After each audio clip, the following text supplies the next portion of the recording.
County Educational Network presents high school football. Today, coming to you from Paulsboro High School, it's West Jersey Football League action, non-division play, as the Paulsboro Red Raiders play host to the Penns Grove Red Devils. Good day, everybody. Hi, I'm Mike Shute along with Fred Swartz. And Fred, we've got a great Group 1 matchup today here in South Jersey, one that has proven to be a real competitive one over the last, especially couple years. Yeah, really two power football teams in Group 1 that could actually probably compete in almost any group that's out there. They're both quick, they're both well coached, they both play defense. Really looking forward to an entertaining afternoon. Speaking of coaches, John Emmel is the coach of Penns Grove in his 6th year. He's got this team flying high. They were undefeated last year at 13-0 and off to a 2-0 start here in 2019. Yeah, one of only 2 coaches that have ever gone 13-0 here in South Jersey. John had a great start. He worked well under Clyde Folsom and West Deptford. The biggest key is he got the Penns Grove kids to buy into his program. Boy, have they bought in. They are now a force to be reckoned with. And, of course, on the other side, you've got Glenn Howard in Paulsboro. Coach Howard nearing the 300-win plateau, Fred, and his team, a perennial power in South Jersey, nearly 40 playoff appearances over the years, so certainly a team that historically is always right in the mix. Absolutely, and he's the X factor. Again, he's got Paulsboro believing in him, and they've done for years and years and years.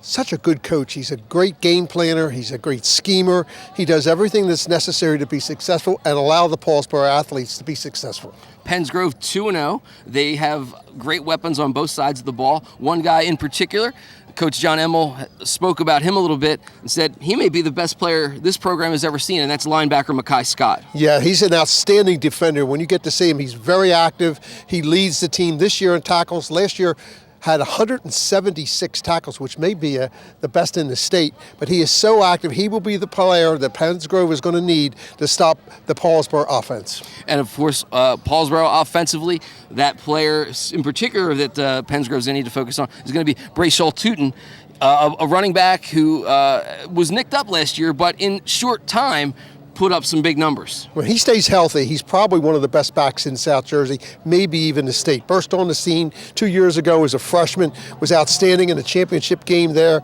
He can do everything, and he can go coast to coast quickly. Coming up, it'll be kickoff between Penns Grove and Paulsboro here on the Gloucester County Educational Network. Stay with us.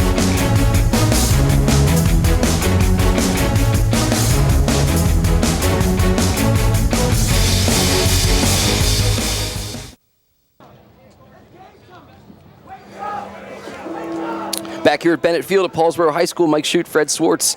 Penns Grove, Paulsboro should be a great matchup here. We're just about set for kickoff. 74 degrees here as we're about ready to kick it off down here in Gloucester County. And Fred, like we said in the open, this should be a good one. That's absolutely 2 of the best teams in the state in Group 1. They mirror each other. They're similar communities. They have speed, athleticism, good coaching, and great football tradition. There you see the Paulsboro huddle, or one of the huddles. They've got a couple going on here, but that's your special teams unit getting ready to head out. And expect number 34, Giovanni Serrano, the junior, to kick it off. He's kicked off 6 times this year with 1 touchback. He's also a pretty good extra point taker as well, going 9 for 10 in that department this year. 2 outstanding return men back for Penns Grove in Jamar Johnson, number 2, and number 5, Nasir Robinson. We'll see if Glenn Howard chooses to kick to them. Both of them can go coast to coast on any attempt that they touch the ball. And actually, it looks like we're going to have number 74 for Paulsboro is going to kick it off. That is Amani Seeger, a freshman. He has kicked off 5 times this year. So Seeger and Serrano both handling kickoffs, kind of splitting them almost in half. And actually, they will now have the same number of kickoffs for Paulsboro. So it's going to be Seeger here, kicking off for the 6th time in his career. And as you said, Robinson, number 5, Johnson, number 2, back deep. Robinson has returned 2 for touchdowns this year. They keep it short, and it's going to go to Torvon Ransom. Ransom scrambling around, finds some space, and he's loose across midfield and finally shoved out of bounds. The short kick doesn't really do exactly, I think, what Paulsboro had in mind there. Yeah, I think Paulsboro wanted to avoid a big mistake and a big long kickoff at the time, but Ransom is just another outstanding athlete. Kind of was interesting. He took the ball back to the middle, which nobody really wants you to do, then cuts it right back and gives Pensgrove a great field position to start their first drive. So Pensgrove will come out. Kevon Lewis, the quarterback, a 5'10", 145-pound senior, 17 of 21 this season,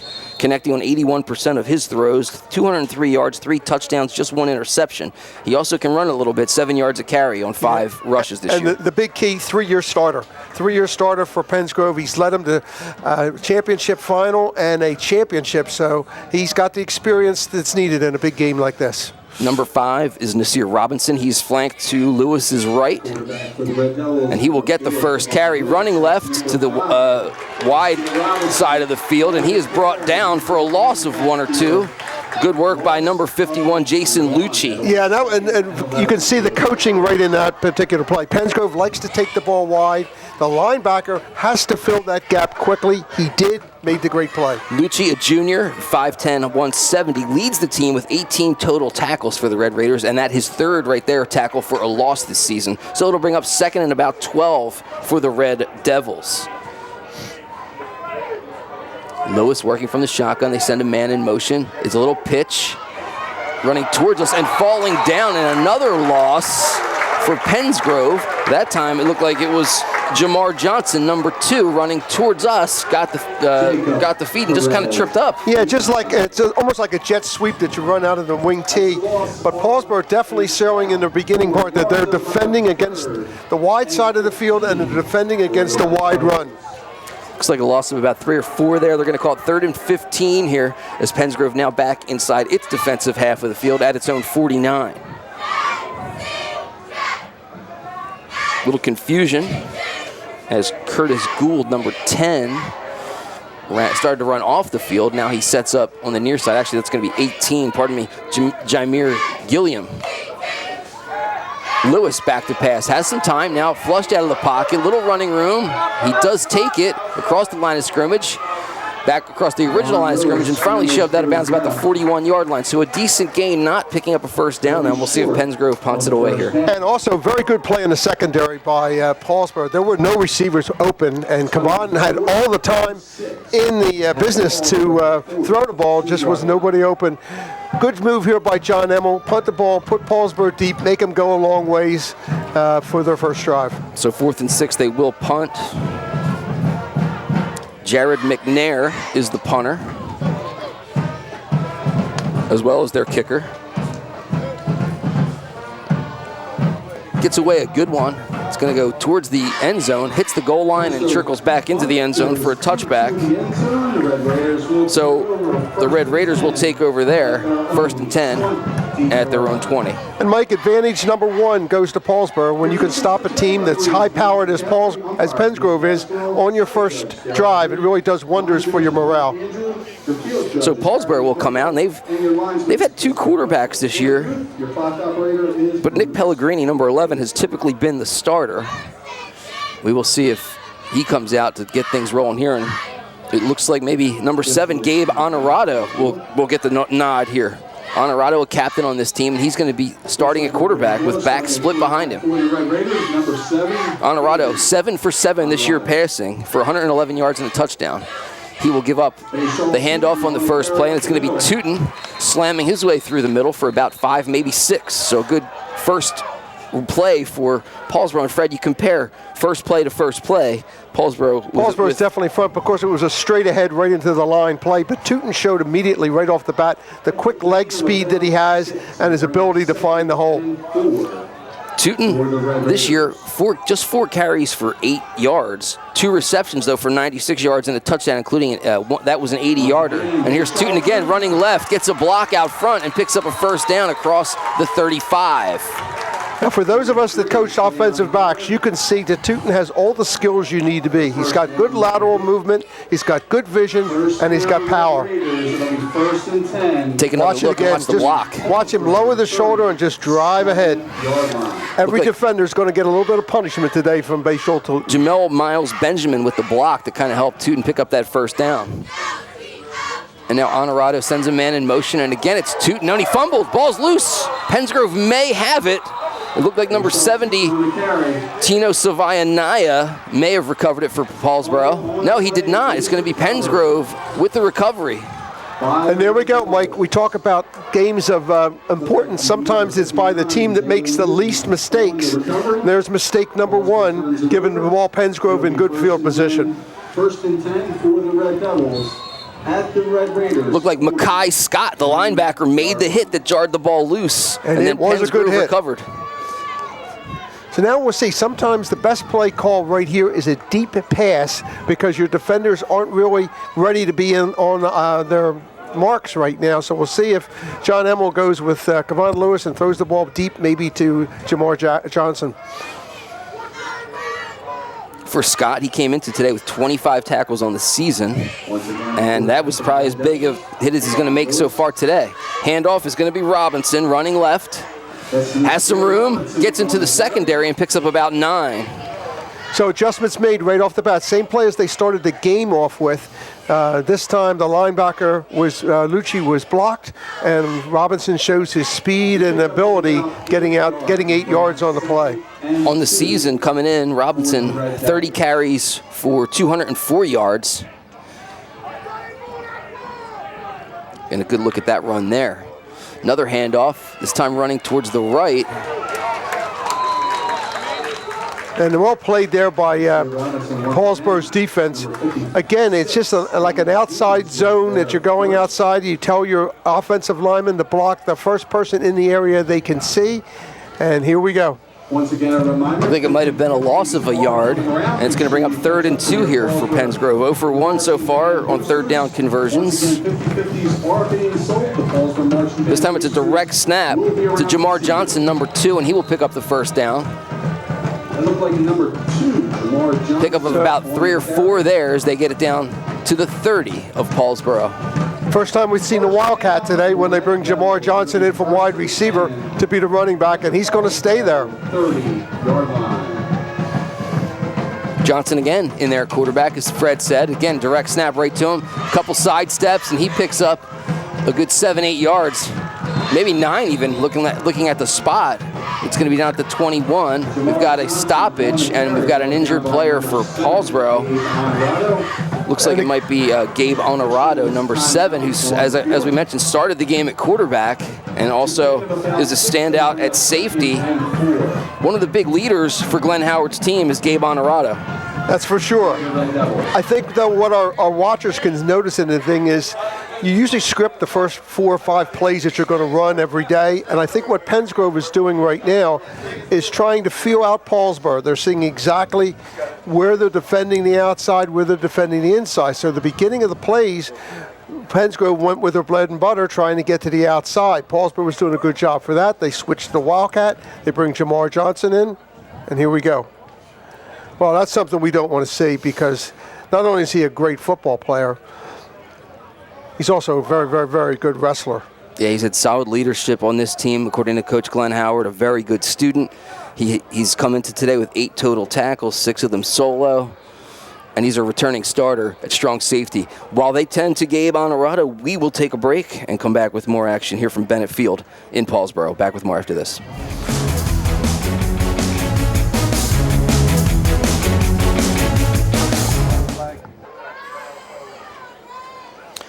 Back here at Bennett Field at Paulsboro High School after about a 12-15 minute delay because of the unfortunate injury to Gabe Honorado, the safety for Paulsboro. He has left the field via an ambulance. Nothing life-threatening that we need to worry about, but definitely a serious injury. So he's on his way to get some medical care, and we will resume play here. And a big challenge for all the kids here to resume after an injury like that. Absolutely, positively, and the layoff. So Pensgrove will resume 2nd and 1 here. They have the ball at the 21-yard line, and it's Nasir Robinson rumbling his way to 1st down yardage and more. Ball comes loose, but that was well after the whistle, so it'll be another 1st down. 1st and goal it's going to be for Pensgrove here on the move with 7:24 left to go here in the first And for quarter. those of you who have not seen Nasir Robinson play, you got to see everything in that run. The power in his legs, the drive, the strength, and gives a 1st and goal situation for the Red Devils. So Kevon Lewis back in there at quarterback, number 4. Again, it's Robinson. He is met at the line of scrimmage. Good play there defensively.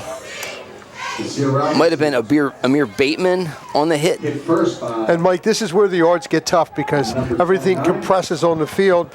Most teams that play now don't line up anybody in the end zone. So with that ball on the 3-yard line, you have 11 football players within 3 yards of the ball. Actually, it was 29 Juan Lopez with the tackle there. 2nd and goal, ball at the 4 of Paulsboro. Lewis again working from the shotgun with the bright green socks. Hands it off up the middle. Short gain here again. I believe it may have been Robinson once more.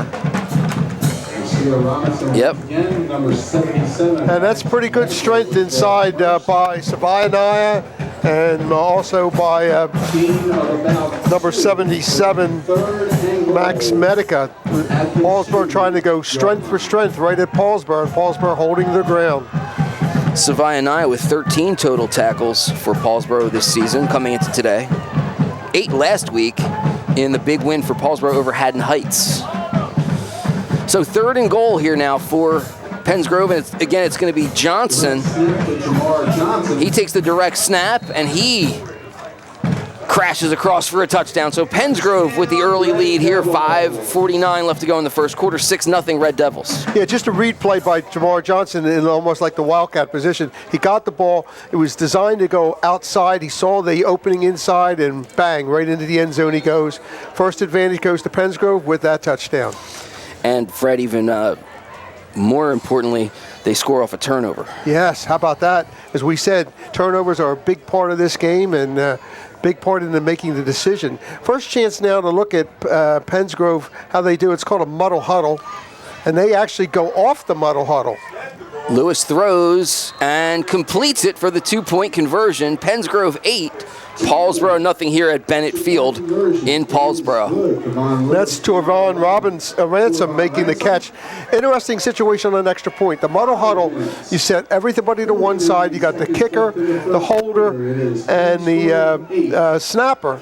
And they stuck out a wide receiver, and Torvon Robinson saw exactly what they wanted. So now you don't call everybody else over.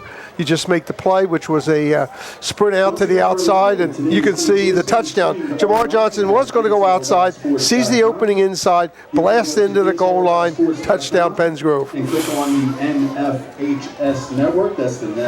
So Penns Grove grabs the early lead here in the first quarter in this matchup of Group 1 powers in South Jersey. And Fred, while we have a second, playoffs, you know, these two teams not division opponents, so this really doesn't have a standing thing. And before we do that, let's take a look back at the play that Honorado was injured on. We'll see him come up and make the tackle here on the direct snap. You'll see as he comes in, and you can see his right leg as it comes in is involved in a tackle, kind of like whips him around. And the only thing we can hope is that for the best for Gabe. He's an outstanding football player. He's also an outstanding wrestler. We just hope for the best for him. And really, when you look at that replay too, he's injured, and that is very unfortunate. It was may have been a touchdown-saving tackle too. I think he might have said, "You can have the touchdown if I can have my body back." So Penns Grove now to kick it off. At some point in the second. Back deep for Paulsboro, number 5, Perez Eli, as well as looks like 33 Tootin back there as well. We'll see if they try to kick the ball away from Tootin. He's a great return man. Should be McNair handling the kickoffs for Penns Grove. This one's going to go towards Tootin at about the 10, with a lot of room. Trying to swing it around the left, and is tackled at about the brought down about the 25, and finally down at the 28. Well, we'll see what happens now with Paulsboro's offense. The first series, they were moving the ball very well until the fumble took place, so their drive was heading right on target. I thought Penns Grove did a great job on their second offense of taking away from the outside and running back inside. And Fred, here's the other thing. Honorado started a quarterback today for Paulsboro. So now you're going to Pellegrini, who has kind of been, quote-unquote, the starter, if you will, for Paulsboro this year. So I don't think they'll miss a beat in there. It's just the fact that they'll miss his leadership. And actually, looks like they're going to Tyree Thomas now. Tyree Thomas, number 1, the third quarterback on this roster, takes the Snap, hands to Bashaw Tootin, who crashes into about the line of scrimmage and gets no more. If you look at this again, anybody who ever doubted Mekhi Scott, he just filled as the linebacker and drove Tootin backwards. He is what Coach Emmel said, a great defensive player. Coach Emmel also said that kid right there, 22, Scott might be the best player in Penns Grove program history, and that's some serious praise. That is some serious words right there. So 2nd and about 9, we'll call it for Paulsboro. Direct snap to Tootin. He fires right up the middle, picks up about 5, and we'll have 3rd and 5 here for Paulsboro. Ransom with the tackle. Gain of about 4. It'll bring up. So very interesting to see how Paulsboro can rebound here. And actually, looking down on the sideline now, and Pellegrini, number 11, is actually on crutches. Yeah, I see him. So this will be number 3, and he's a sophomore. So he will become the future of Paulsboro football. So certainly a lot of confusion and problems here for Paulsboro. We're gonna have a timeout, I believe, unless it's delayed. The Paulsboro timeout. So as confused as I am about who's a quarterback for Paulsboro, they seem to have as much confusion out there as well. Again, the injury to Gabe Honorado is kind of precipitated this now a little bit of problem here with the offensive organization, Fred. And absolutely, anytime you go from a senior to a sophomore, there's always a little bit of difference, especially even in recognition in that particular situation. But Paulsboro, Glenn's always been a believer in the next man up. So when it becomes your time, it becomes your time, and these kids have been waiting all their lives to play for Paulsboro Nation, I guess would be our answer. So Tyree Thomas, number 1, he is a sophomore. This season, he was coming into today 0 for 3 passing and had just 1 rush for 15 yards. So it looks like Thomas is likely going to be the man pressed into duty here for Paulsboro at quarterback. And the only thing we'll have to see is how much of an effect it has on the passing game. You're still fine handing the ball off to Tootin or Bateman or whoever it might be in that particular situation. We'll see what happens like in a 3rd down situation here where you may have to throw the football. Throw the football. And I know in talking to Glenn this week, he definitely said, look, the thing we need to do is control the ball, control the clock. So just as soon, Thomas back to pass, now flips one over the head of his intended receiver. He was looking downfield for Brendan Parham, number 3 for the Red Raiders. So that'll bring up 4th down at about 5. And not a bad effort, Mike, on his first time. He looked downfield. He saw no receivers were open. He escaped the pocket. Maybe Glenn will tell him maybe you should have run the ball. Maybe you would have got a 1st down at that time. But he saw an open receiver and made his throw. So on to punt for Paulsboro. On the punt for the Red Raiders, number 6, Jamel Miles. It's going to be number 6, Jamel Miles Benjamin. He has punted 5 times this year for 213 yards, a very good average of 42.6 yards per punt, and we've got a flag on the play thrown by the back judge, or I guess the field judge, Harry McMichael. By the way, our referees today, if we did not throw that graphic up yet, our referee is Lance McCaffrey. Our umpire is Mick Caswell. Darrell Lee is the side judge. Mark Andrew, the line judge. Harry McMichael, the field judge. Chris McMichael, the linesman. And up here in the booth with us on the clock today is Bruce Davidson. Yeah, and he's a legend on the clock. I got to work with him many a time in the championship games down in Rowan. So a 5-yard penalty goes against Paulsboro. That'll push the ball line of scrimmage back to about the 30. Punt crosses midfield inside the 40 to the 38, and that is where Penns Grove will take over on its 3rd possession of the day. And you know, Mike, I think the biggest thing now, Paulsboro needs a stop. They did a nice job in the first series, but when the second drive, we had Penns Grove go right down the field to score. I think just for the psyche of the Red Raiders, they're going to need to stop Penns Grove and give them very, very little yardage or 1st downs as possible. So this is the 8th meeting all time between Penns Grove and Paulsboro. Only the 2nd time, though, they've met in the regular season. The first time was last year, Penns Grove winning 19-6. In a game that was much closer than 19-6. All the other matchups coming in postseason play over the years. Going back to 1992 was the first time they met. Running play, running left, it's Robinson again, number 5, and he's cut down. Nice tackle over there. That's Tootin showing he can play both ways, Fred. Yeah, he can, and it's interesting because one of Paulsboro's strengths is speed, and speed always is able to outrun mistakes. So if you make a mistake in the secondary, you're able to get outside and still make the tackle. What Ransom needs to, what Pesgrove needs to do is cut that thing up so it doesn't go all the way to the boundary. Tootin, by the way, I think we mentioned it earlier, he did not play last week, nursing a little bit of an injury, but in the first game of the season had 9 total tackles, 8 of which were solo for the Red Raiders in that loss to West Deptford as they opened up with a matchup against the Eagles. Back to pass is Lewis. Now flips one, and it's going to fall incomplete. So we'll have 3rd and long here for Pensgrove, and that is exactly what Paulsboro wants. Exactly, and again, kudos to the secondary in Paulsboro because there were no receivers open. Now, Pensgrove ran a two deep pattern to try to run past the Paulsboro because they have very, very good sized receivers that are there. I think we're going to either see the Wildcat again where Johnson's going to try to pick something up or Cavan's going to try to throw again. Lewis came into today 17 for 21 passing, so really impressive numbers in 2 games for the senior for Pensgrove. Interesting though, his long passes of the season is just 18 yards. Back to pass here, little screen outs. Oh, wow. Ball's incomplete, and Lewis kind of hung his man out to dry there, unfortunately. And that is a bell ringer right there.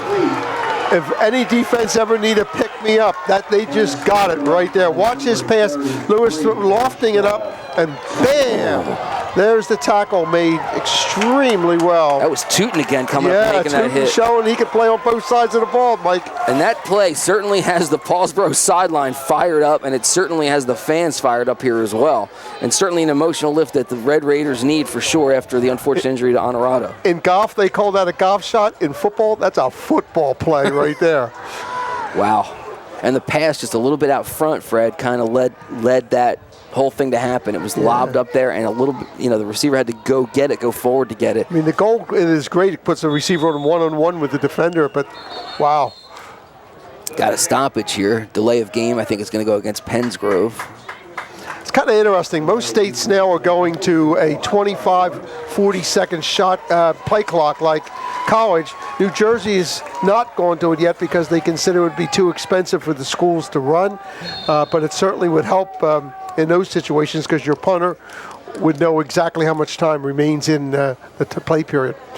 So 5-yard penalty brings up now 4th and 15.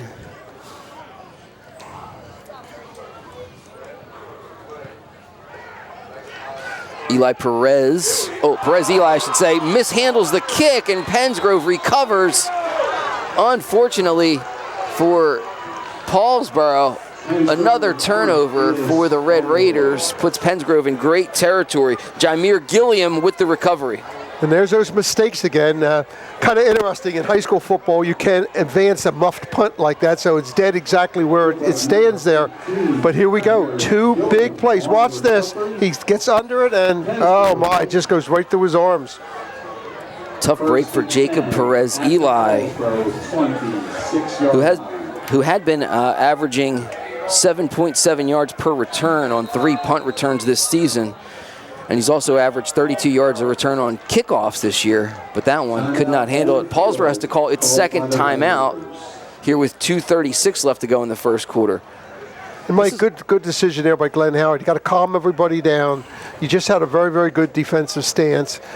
Your return man makes a mistake. They happen. It's called relax, play defense again. We'll get the ball back. We come down the field and score. It's a tie game. And Paulsboro, Fred, had only turned the ball over 3 times in its first 2 games. They've already turned it over twice now here. So certainly the turnover battle leading to Pensgrove's positivity so far. And nerves can have a little bit of play into that. I mean, the kids know this is a big game. The kids know this is going to have a tremendous effect on speeding, and Paulsboro may not play another team like this the rest of the season until the playoffs. So you always have a little amped, you have a little adrenaline going, and sometimes that can lead to mistakes. So Pensgrove will take over 1st and 10 at the Paulsboro 26. So great field position here for the Red Devils. See what they can do to take advantage. This is what John Emmett was telling us in the beginning of the game with his kicker, that he went out and got Jared McNair from, I believe, soccer at that time, and he becomes a threat to get points anytime you get inside the 20-yard line. McNair 11 for 13 on point after attempts and 1 for 1 this season on field goals. We'll have Johnson in there at quarterback here, running a little Wildcat again, picks up a yard or so. It will be 2nd and 9 at the 25. Johnson came into the season to today's game 6 carries for 47 yards, averaging 7.8 yards per carry with a touchdown. Also 1 catch for 5 yards this season. He is one of the captains for this Pennsgrove team, and he keeps it again. Picks up about 2 there, so we'll have 3rd and 7, Fred. It's just straight ahead running there out of by Johnson. Just it's a zone read play, and he's just looking to see exactly where he can go. We're going to see something special now because it's 4-down offense here for Pennsgrove. I don't think it's still too far for a field goal. We'll see exactly what they come up with. So they called officially a gain of 1. We'll say 3rd and 8 here with 1:42 and counting, and now a whistle and a stoppage, and no indication why quite yet. That's a sideline warning, yeah. You get 1 warning on each bench, and after that it becomes a penalty. And the funny thing always about that is the team that doesn't get the warning, you always see all those guys backing up too. Yeah, like, hey, that's exactly back up, let's go. And it's also the official can run down the sideline, but I don't think that's even in effect right there. Right. So 3rd and 8, clock running with 1:27. Passing and throwing. It's intercepted by Paulsboro. So a Pennsgrove turnover here. The interception on the far side, it was deflected at the line of scrimmage and then intercepted by Paulsboro. One of the linebackers, I think it might have been Lucci, 51. Jason Lucci. And that's who made it. That's Lucci on the interception. Well played. It's a quick slant pounder from the outside.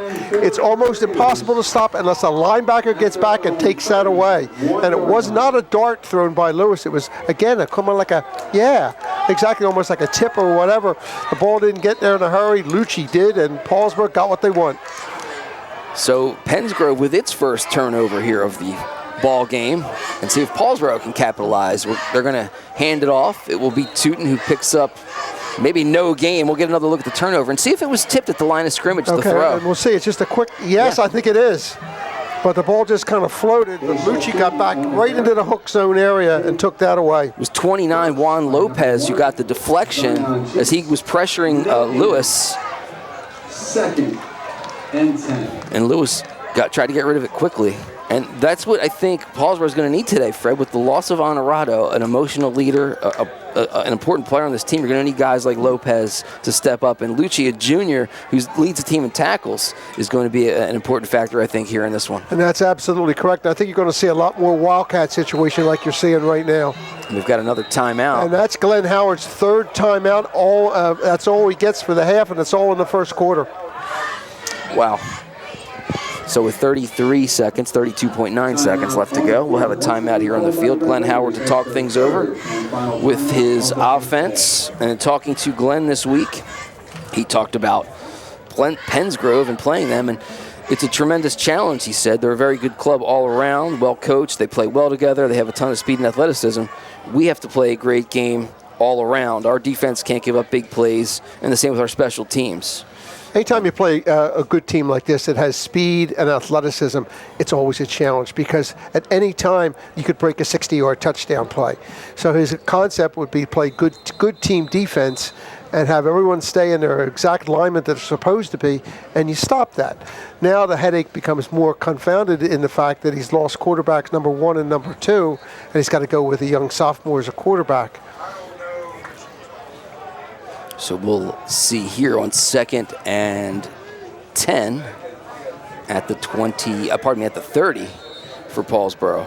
So you got Tyree Thomas, who they've been relying on at quarterback. I think you're going to see a lot of direct snap to Tootin here. Tootin's back there now, takes the direct snap. He hands it off, slicing his way through the line for a gain of about 6. And that was Perez Eli. Yeah, that's again a good speed, as you can see, coming around, and really like the counter to the outside. It's a zone read where you go outside, but I think this may be what you're going to see. You may see Tootin take it over since he's such a very, very good football player. Like when Harvey was here, Glenn Howard always said he wanted Harvey with the ball every play, so you put him at quarterback. They're going to do the same thing here with Tootin. Yeah.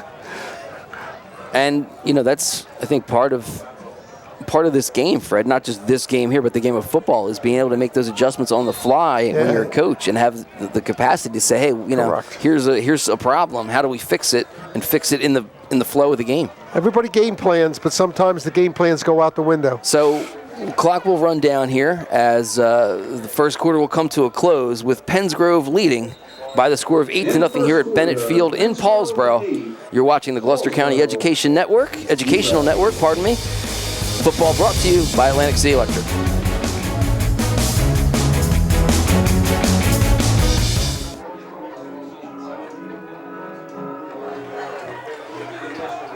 Back here for second quarter action, Mike Shute, Fred Swartz with you on the Gloucester County Educational Network. Paulsboro with the football here on 3rd and 4. It's going to be Tootin right up the middle, and he is going to surge forward for first down yardage here on the first play of quarter number 2 with Pennsgrove leading 8-0. Well, Mike, if we look at the first quarter, Paulsboro didn't do a lot right, but they're still only down 8-0, and their defense did a decent job when it was needed to on those big drives. So I think we got ourselves a football game. Paulsboro picks up the first down, and here is a breakaway run for Tootin, getting to the left side. Can they catch him? Tootin's angling for the end zone, falling and scoring. Wow, what a run from Brayshell Tootin. And that is a highlight film run right off the bat. Exactly what you want your big back to do, make a big play, and that's what happens. That was huge. 57-yard touchdown run for Tootin, his first rushing touchdown of the season, and it puts Paulsboro within 2 here. Will they go for 2, or will they settle for the point after second attempt? Quarter? You're going to play 1. That's a fourth quarter decision.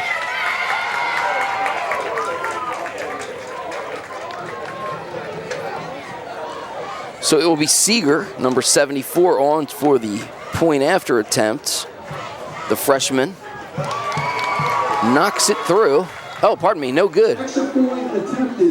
No good. So it'll be 8-6 Pennsgrove, but I imagine we'll get another look at that touchdown run by Tootin in just a moment. And again, as I said, his first rushing touchdown of the season, second score overall of the year. And in talking to Glenn Howard, he said that guy's our playmaker. He's the guy that's going to make us go. Watch the power and strength. He just bursts through, breaks a tackle, and then just turns on the Jets and is outrunning everyone to the goal line. It's close at the end of the what a great dive at the end of that run by Tootin. He was going to go down about the 2 or 3 yard line. He just extended his body. And Fred, it was almost like he used the defenders against each other. He kind of brought them together and then ran away from him, and they kind of got gummed up in traffic there, and Tootin was gone. When I was coaching running backs, I told them there's 3 lines on the field. There's the goal line, the sidelines, and then there's the markers on the field. Your job is to get over the goal line, and that's what he did. So after a first quarter that was pretty much all Pennsgrove, Paulsboro starts the second quarter with a bang. 57-yard run from Tootin. The turning point in that could be the defensive stand that Paulsboro did after the turnover, and it looked like Pennsgrove was going to go up for a 2-score lead. Seeger to kick it off for Paulsboro. A low line drive. It's going to be scooped up by Pennsgrove. It's Ransom kind of running around, not really getting anywhere. Covered a lot of territory, Fred, but not north and south. Yeah, that's exactly what I was going to say. We used to always teach you get yards going north and south, not east and west. So Pennsgrove will take over 1st and 10. Looks like they're going to spot it at the 30-yard line. And now a little bit of a character builder here for Pennsgrove. Their offense had great opportunities to take a 2-score lead. Were not able to do it. They're not able to, so far, develop any big plays. So either go back with Lewis, back to quarterback, probably go back to basic offense. Lewis, the 3-year starter, takes the snap, handoff, a little power running again from Robinson, who picks up a couple, but cut down pretty quickly by that Paulsboro defensive line. Well, I'll tell you what, the play being made right now is the linebackers for Paulsboro. They're very active. They're filling the gaps. They're reading the keys that they have to make. That's the difference right now, is how good the Paulsboro linebackers are playing. One of the senior captains for this Paulsboro team, Cade Stevens, made the tackle, number 56 for the Red Raiders. And we've got another timeout on the field. This time Pensgrove takes it. So Paulsboro has already used all 3 of its first half timeouts. Pensgrove now has taking one, and they're going to talk things over. Well, I think when things like Pensgrove opened up the season and beat Pennsville 68-7. In those games, they're really like false situations because everything goes easy for you. The second week, they almost lost to Woodstown. They were down in the fourth quarter, and a kickoff return by Nasir Robinson and a pick 6 by Jamar Johnson rescued them and brought the lead. Now you're playing a good football team, but you have to do things right all the time. You can't get away with some of the things you got away with in the first week. So talking things over, trying to get things straightened out. Offensive coordinator for Pensgrove out there trying to get things lined up. It's good to see Mark Macarone out there as the defensive coordinator for Pensgrove, the former Glassboro High School head coach, of course. And he did a great job and won quite a few sectional championships at Glassboro. So didn't hurt him having a guy by the name of Corey Clement out there. Yeah, I'll take him any day of the week. Kevon Lewis rolling right, throwing and completing and picking up a first down and maybe more. Finally shoved out of bounds over there, but a pretty good pickup there for Pensgrove. There's our first, Ransom again, I'm sorry. Right, our first good look at the Pensgrove passing offense. They won the West Deptford Summer League, and they obviously have the ability to make those plays, and Kevon Lewis is a 3-year starter, can see the field. Ransom, by the way, has Pensgrove has only had 3 touchdown passes this year, and Ransom has been on the receiving end of all 3 of those this year. We've got a flag against Pensgrove, false start, so we'll have 1st and 15, push them back 5. Remember, again, you're saying, boy, this game has a lot of mistakes in it so far. It's game number 3 of the season, so you're still feeling your oats. It's a first day it's really been warm, and that has a tendency to take a little bit of strength from you. So 1st and 15 back at the 37 now. Robinson running right, gets by a defender, and it's going to be a foot race to the end zone. Can Robinson get there? I think he can. It's a touchdown. Nasir Robinson. His 5th rushing touchdown of the season, his 6th rushing touchdown of the season, 2nd today. We saw how good Tootin was in his run. Now, folks, that was Nasir Robinson living up to the expectations that he had. Is once he gets past the line of scrimmage, he's got sprinter speed and intellects that every good running back should have. Wow. And that was Robinson's 1st touchdown of the day. It was Johnson that scored the earlier touchdown for Pensgrove. And the Red Devils now will set up and go for 2, it looks like. Now that's a good old muddle huddle again, and this time Paulsboro covered the outside receivers, which they hadn't the last time, so we'll go straight to the kick. Actually, they will kick it here, yeah.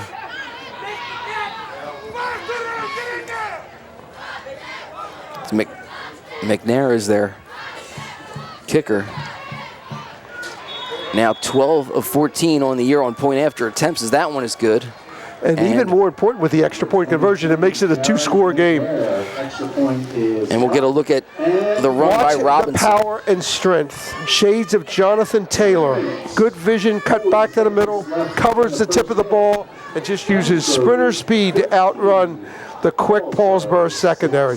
And really, he didn't get touched until he hit the goal line. He could have scored a 2-hand touch. So Tootin is good. Ransom's good. The game is good. It's 15-6. The visiting Pensgrove Red Devils with the lead here, and they will get set to kick it back to Paulsboro. We talked a little bit, Fred, about the playoffs. Maybe you can fill us in on, kind of what. Obviously, this game has implications in South Jersey Group 1, but how the whole system's going to work this year. Yeah, it's going to be very, very interesting. They've gone from 2 sections, where there's actually 4 sections in New Jersey. The North North is going to be 1 and 2 a section. They're going to play to a regional championship. The Central and the South are going to play to a regional championship. So we're one step away from having a state champion. Once 16 teams in like the South and the Central will be chosen, then they'll S-seed it. So 1 goes in one section, 2 and 3 go in the next, 4 and 5 go back in the first section. They snake it, supposedly the brackets are equal. Somebody will win a sectional championship out of those brackets, and then the 2 will meet for the regional championship in that first weekend in December. So you could have a situation like last year where Paulsboro was playing in the Central Championship game. Yeah, absolutely. It's not done by geographic anymore. It's all done by seeding.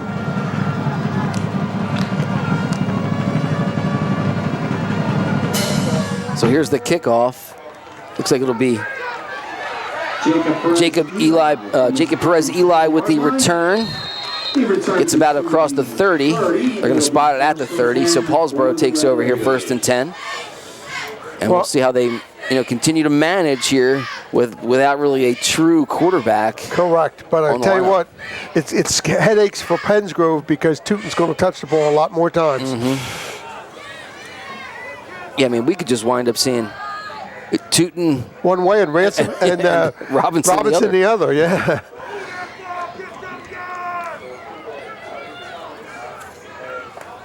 So Thomas, number 1 in at quarterback, back to pass, scoots away from some pressure, and then is brought down from behind. Good pursuit there on the tackle. Really tough to see the Pensgrove numbers with the silver. Yeah, because they're silver. It doesn't do us any favors, but the situation for that was it was good coverage downfield. Paulsboro ran 3 receivers straight down the field and tried to beat them all one-on-one. And the quarterback does a nice job of realizing nobody's open and getting positive yardage. Might have been Anthony Moore, 54, with that tackle. He had I'm sure he'll thank you for it if he didn't make it, that's for sure. He had 4 tackles and 2 sacks against Pennsville in the Week 1 win for the Red Devils. So it's going to be 2nd and 9. Handoff goes up the middle. It's Teuton again. And again, nice situation here for Pensgrove. They had to make a couple adjustments after that great run by Teuton. And now they're starting to gather how Paulsboro is going to play its offense when number 1's the quarterback. There's going to be rollouts and throws. Number 33 is the Wildcat back. He's going to run the ball wherever he possibly can. So 3rd and 8 now for Paulsboro. And we've got a flag.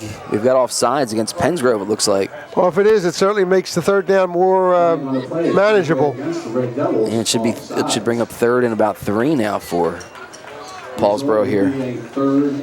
Now, Fred, how much does that change as a coach? How much does that change your play call here offensively? Because there they were looking at some kind of outside pass or screen or whatever. Now you can run the ball. So 3rd and about 3. It's a long 3, but it's 3.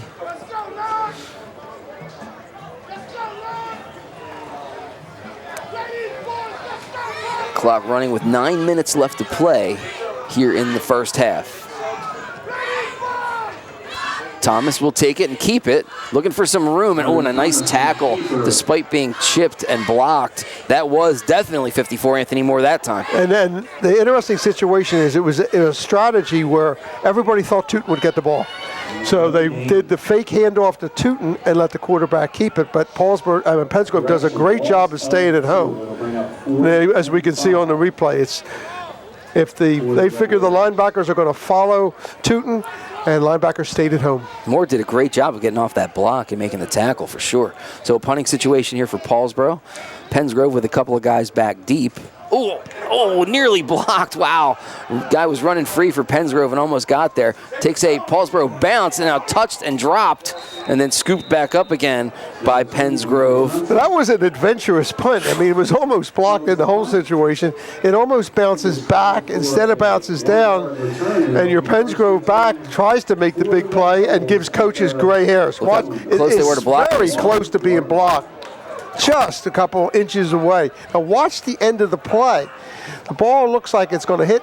It actually rolled back, and then Pensgrove return man gave John Emmel a few gray hairs on that one. That was Jamar Johnson, number 2, who did have the first touchdown of the day for Pensgrove. So it's Lewis at quarterback, handing off. Guess who? Robinson once again. And straight ahead running and positive north-south running gets you a very manageable, like 2nd and 3 on the play. So both coaches, I think, are going to go back to what's the bread and butter, which is running the football. So just about, looks like 8 yards for Robinson there, so 2nd and 2. One more time, close to first down yardage. Yeah, he saw the inside was backed up, and he tried to bounce it to the outside, but Paulsboro was just too quick to let that happen. He got the 2 yards needed for a first down, so 1st and 10 now at the Paulsboro 49. So Pensgrove into Paulsboro territory here, 7:24 and counting in the first half. It's Robinson once more, slicing to his left and getting into the secondary, picking up about 15 there. Another big play for Robinson. And good inside running, and you can see the power that he has. You know, it's funny, a couple years ago, Paulsboro and Pensgrove played in the final. Pensgrove tried to pass the ball all the time, and Holloway made 2 great plays for Paulsboro to score, to give him a big lead at halftime. The second half, all running, and Pensgrove got back in the game. Lewis rolling to his right, thought about throwing it, now keeps it and slides down after picking up another big gain for Pensgrove. They're just getting huge chunks at a time here on this drive, Fred. It's really a point, and a good smart play by Lewis. You can see his senior play. His receivers were covered deep, tuck the ball up, gain 7 or 8 yards, and make your second down easier. So 2nd and about 3, they're going to give him 7 there, and Lewis will take the snap yet again. This time it's going to be Robinson, again slicing to the right and then trying to cut that back to the left. He did pick up first down yardage, getting about 4.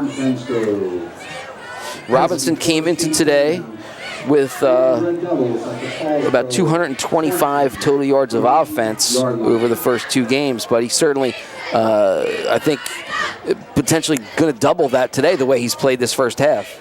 In a good situation. And if you're Paulsboro right now, it's imperative really to you that you make a stand in here. You don't want to go down 2 scores. I think we got another timeout. Yeah, they've stopped play out there on the field. Timeout. I guess Pensgrove must have called it because nobody else has a timeout. Now they're kind of hurrying them along. Paulsboro used all 3 of its timeouts in the first quarter. And trying to quickly resume here.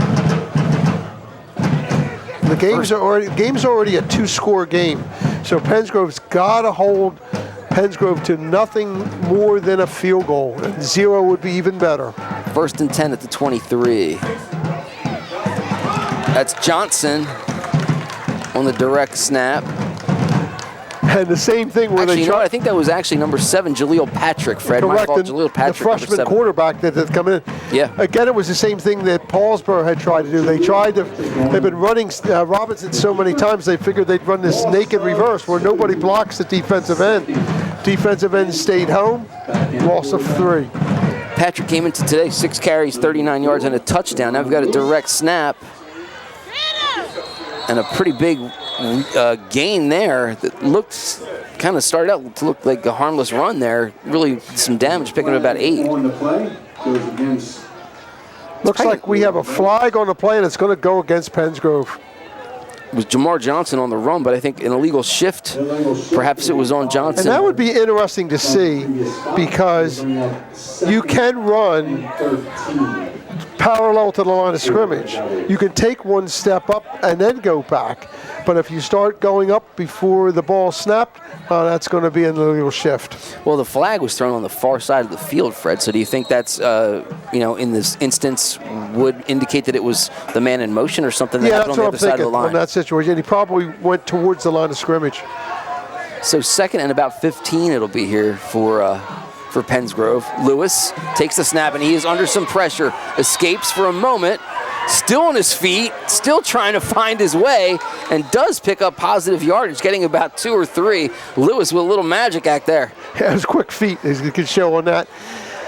The one thing that he'll learn if he goes to the next level is if you get that situation, take the ball and throw it out of bounds, because that could have been a huge loss at that particular time, but he's able to turn a negative into a positive. And even now, well, maybe it's not a positive. Yeah. Looks like he lost a few more. So now 3rd and 15. It's going to be 3rd and 15. So maybe no gain officially there. Maybe 3rd and 14. So give him 1. And it's 3rd and long for Pensgrove. A rare instance today, Fred, that Pensgrove's been in this situation. Lewis takes the snap, rolling, wide open receiver on the right. It's Ransom. Ransom shakes one tackler and then is finally brought down from behind after picking up about 12. And a well-designed play, very well-designed play where motion starting everything towards the left, and Lewis throws the ball out to the right, and it now puts it in a situation where you're in a realistic place to go on 4th down. Call a gain of about 10, and you'll have 4th and 4 here, and Robinson back in there standing next to Lewis. And they're going to slow things down. Look at, they're going to try and work in a hurry. Now slowing things down. Lewis looking over to head coach John Emmel. Lewis passing and completing on the far side. It will be a 1st down. And not much more than that. Good work by the corner over there to keep that from turning into a bigger play. I think it was Jacob Perez Eli. Well, a quarterback has to have a lot of faith in his receiver on that situation, because disaster could happen on that. A defensive back can come up and make a pick 6 on that one, but Pensgrove gets through, and it's 1st down and not goal, but just outside the 10. It was Perez Eli on the tackle. And now Robinson just powering his way towards the end zone. Robinson. He picked up about 5 or 6. And again, the going gets tough down here, but boy, when you have a back like Robinson who does not go down on first contact and has enough drive that he can carry defenders, I think I'm giving it to him 4 times, as you can see right there. Give him 6, it'll be 2nd and 4 here. Clock continues to move with 2:45 left to go here in the half. Johnson goes in motion and is hit as he tried to make the catch in the end zone. And that's going to be pass interference against Paulsboro. It was almost like he made the tackle before. Now that's a double whammy, because that will be an automatic 1st down. And Lewis got a little bit dinged up there at the end of that play too. The quarterback, he's limping his way back towards the huddle. Looked like he got a leg fallen on as he was kind of backtracking to throw that pass. You see Lewis there at the bottom of your screen. Yeah, you can see that. Out. Yeah. And he's not at quarterback now. He's going to wind up. He's going to wind up wide to the left. We may have a game where both teams run the Wildcat. So it looks like it's Johnson taking the direct snap. Number 2 falls just short of the. Oh no, they're going to say touchdown. Looked like he was a little bit short of it, but the referee came in from the far side and called touchdown. That's the line judge or the side judge call, and obviously he said he broke the plane with the football. It's now 21-6. So the situation now here, an extra point makes it still a 2-score game, because it would be 16 difference, and you could get 2 with 2-point conversions. We'll see what they choose to do.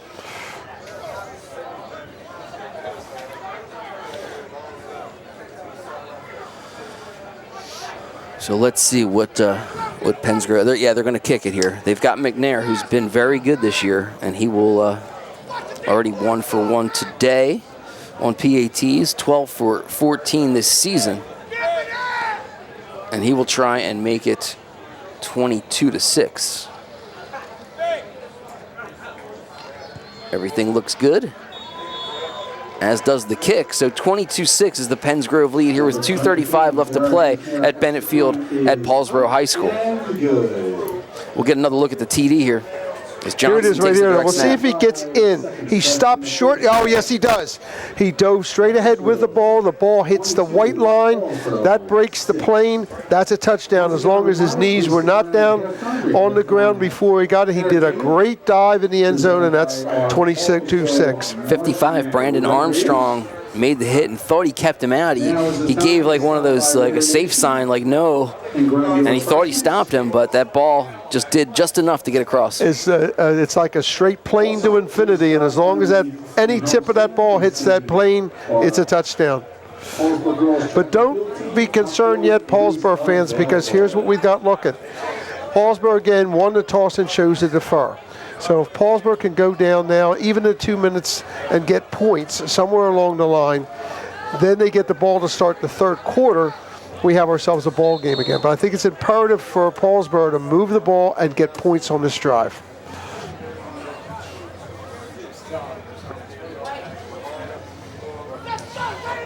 So a beautiful day for football, a beautiful day for pretty much anything here in Paulsboro. Yeah, it's Chamber of Commerce, not a cloud in the sky.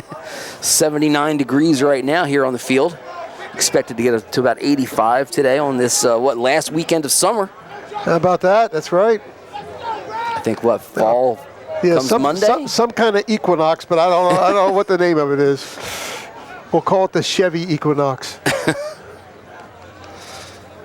Trying to get a sponsorship for yourself? Yeah, what do you think? I drive one. There you go. So with 2:35 left here in the second quarter, Pennsgrove will kick it off. You got Perez Eli back on the far side of the field. And it will head towards him, collecting it at about his own 14. Little room coming this way, but then brought down. Oh, looked like maybe a hand to the face mask there. No call. But Perez Eli is tackled by number 18, Jameer Gilliam. And I know what Paulsboro does in the situation. They have a middle return. They have sideline returns. The hardest thing on that situation was they had a sideline return right on it, is when the ball's kicked all the way to the left, you're running so many yards before you gain a yard. So 2:27 left to go. 1st and 10, ball at the Paulsboro 25. You got number 1, Tyree Thomas is the quarterback. We've got a direct snap. It's Tootin, and he might get loose. Tootin could go the distance. It's going to be a 75-yard touchdown for Bracial Tootin. Wow, a couple of electrifying runs from him, and Paulsboro's back in this thing. Absolutely, and again, we said they're going to get the ball to start the quarter 3, but that was, again, Tootin scores almost untouched in that play. Does exactly what a big-time player does. Makes big-time plays in big-time games. Wow. So Tootin, who did not play last week, by the way, nursing an injury, they tried to keep him healthy for today, and certainly looks like it's paying off big dividends right now. He looks like every bit of the back that everyone expected him to become. Just a junior, 5'10", 190. We said he rushed for over 731 yards, exactly 731 yards last season in just 6 games. And we're going to see Paulsboro go for 2. Timeout on the field. And Pennsgrove calling timeout. That may help Mr. Tootin. They may give him back. Let's watch this run again and watch the power and speed of Tootin. It's just a counter off. He breaks through the line of scrimmage. There's a missed tackle there, and then turn on the jets, Mr. Tootin, because nobody's going to catch you. Wow. Fantastic effort. All right, Paulsboro now down 22-14. 22-12. Needs to go for the 2-point conversion here to start putting yourself into maybe a 1-score game instead of a 2-score game. So that's what Glenn Howard did. Pennsgrove makes sure, seeing that they're not going to kick it, makes changes to their defense. Although it's only the second quarter, this could be a very pivotal play right here in the game. Do you think Pennsgrove did Paulsboro a favor there by calling timeout? No, I think what they did is they expected him to kick the ball, and I think what they wanted to do is make sure they had their defense covered. Okay. Because to me, it seems like calling timeout gives Paulsboro a chance to kind of regroup too. Well, you're right. Think about it. But 33's still on the bench, so. Thomas back to pass under pressure, flings it towards the end zone. It's intercepted, and they will not convert there for 2 points. And couldn't he have kept going? No, it's college. All right. The college rule is great because he could have returned it for 2 points on his own. High school hasn't gone to that yet. So Tootin's 75-yard run pulls it to a 22-12 game. Plenty of time to throw the ball, but here comes defensive end bearing down. The sophomore does a great job. He has a receiver in the end zone, but there's the interception right off the bat. 2 minutes, 15 seconds left. But we got a football game. 22. We sure do. And we've had, earlier this quarter, Paulsboro's Tootin scores a 57-yard run with 11:35 left. Then Nasir Robinson comes back with 10:40 left, so less than a minute later scores a big run, 63 yards. Pennsgrove scores here, Johnson on the 2-yard run, and literally 20 seconds later, Paulsboro scores again. So it's, hey, whatever you can do, I can do better. So here we go. There's still 2 minutes and 15 seconds left in the half. The halftime score may not be on the board yet. Oh, yeah. We've got time for like 4 more touchdowns at this rate. And certainly, Fred, this is the kind of electric plays we expected to see, though, from these two teams. Oh, game breakers. Game breakers on both sides of the field. Seeger kicks off, and that's going to scoot out of bounds at the 35, and I guess then they'll get the ball at the 40, right? Yeah, and that's your option, and I'm sure that's what they'll take because it'll take no time off the clock. You could make them go back and kick it again. Yet the clock here on the field is running right now. Well, it better not be. It is. The clock is running.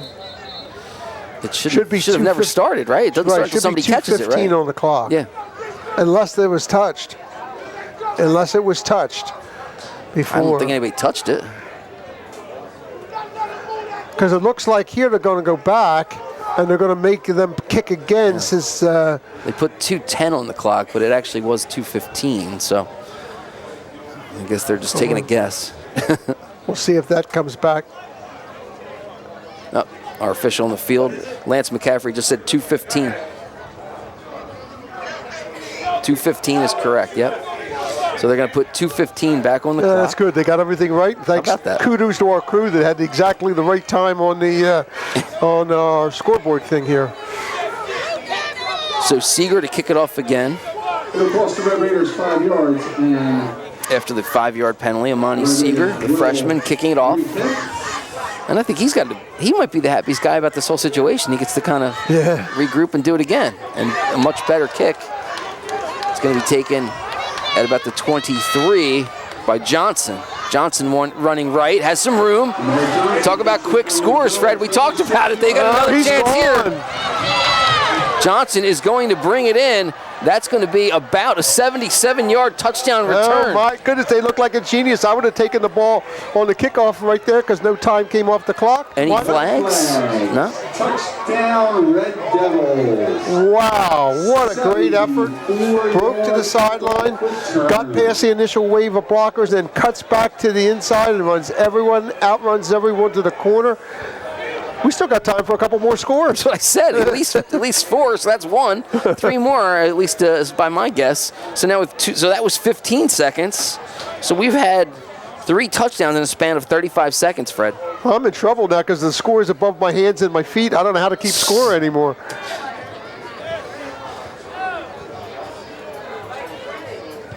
So Johnson with his 3rd touchdown of the day, a 3-yard run, a 2-yard run, and that's 70.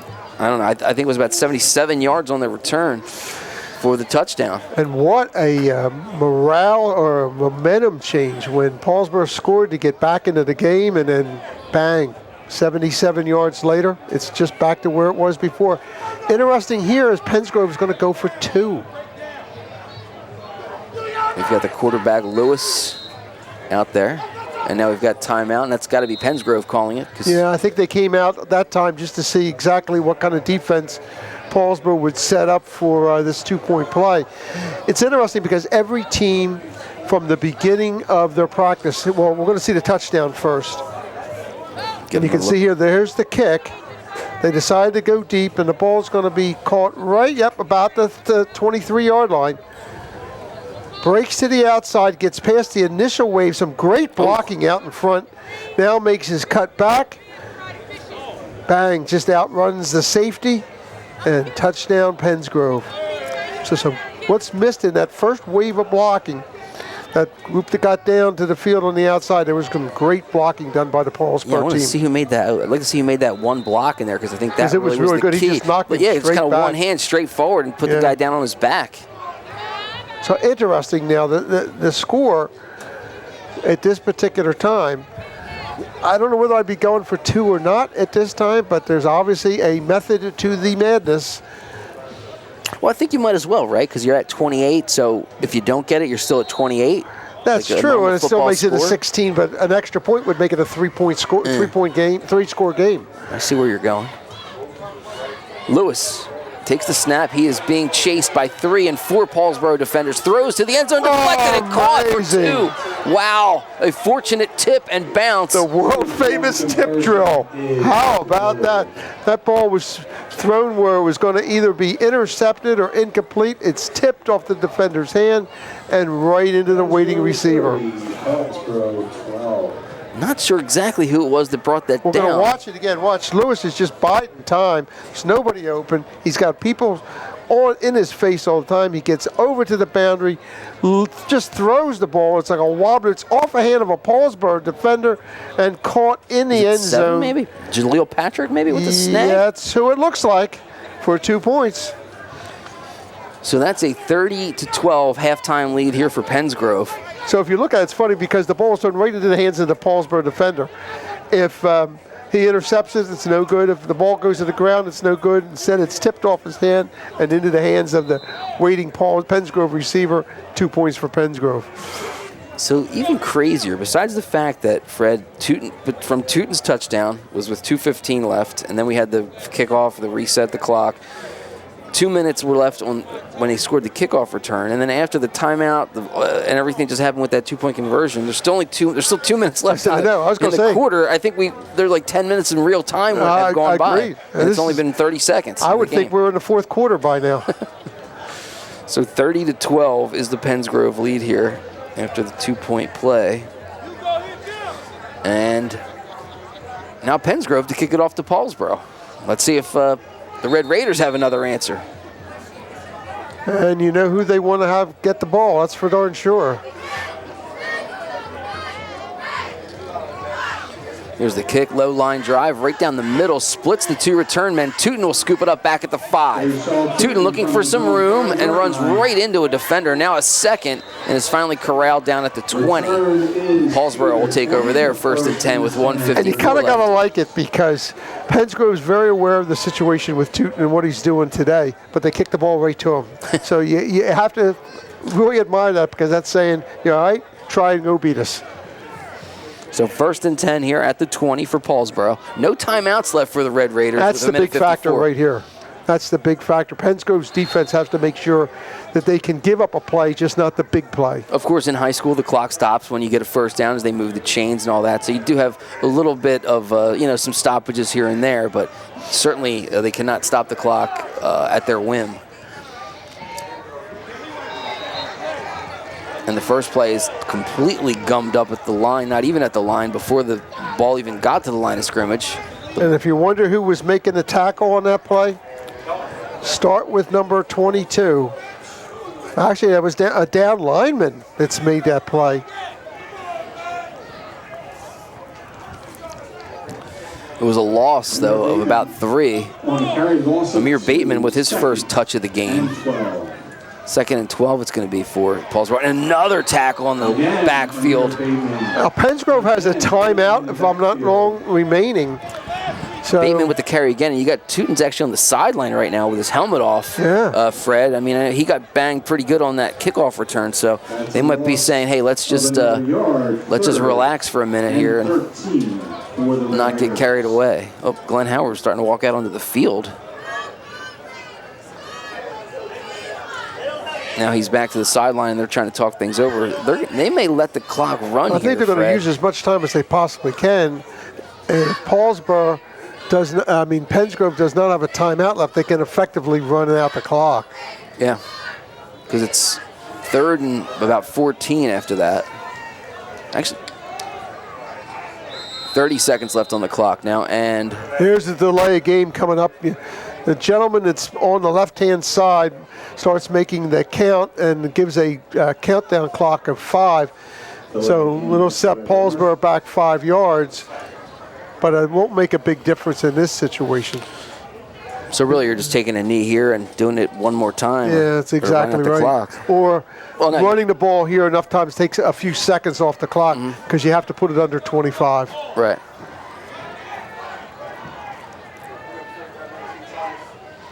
Thomas will turn, hand it off, and it's Teuton. Hold on a second. Teuton getting around the corner on the left side, picks up 1st down yardage, so the clock will stop. We almost had another one. Teuton picked up about 17 there. So Teuton is now healthy. He's back on the field and shows what he is. He picks up 17 yards for a 1st down. Now, I don't know if you're Glenn Howard, if you take a chance in here or you just take the knee and then might as well give it to Teuton another time. One more time. He picks up the 1st. Now, I don't know why the clock's not stopping here. They had They had a first down on the previous play. The chains still aren't set in the right spot, and the clock continues to run with 10 seconds. Now 5 seconds left. Back. This is the last play. Thomas. Thomas scrambles away, looking down the field. He's got a receiver. It's a little short, and it's going to be intercepted and out of bounds. The pick made by Gilliam with no time left on the clock, so really no harm done Paulsboro's way on that play. And he was open. The Paulsboro receiver was open. He just couldn't get him the ball at that particular time. What a wild first half that we saw just about everything you could think of. Yeah, I need to take a breath. I need to sit down and get some oxygen. I'm exhausted just watching it. Great first half. If you like exciting football, this certainly has been it. I'm sure we're going to see much more of it in the final 24 minutes of play here. Coming to you from Bennett Field at Paulsboro High School, Mike Shute, Fred Swartz. It's Pennsgrove 30, Paulsboro 12 at the half. You're watching high school football on the Gloucester County Education Network, brought to you by Atlantic State Electric.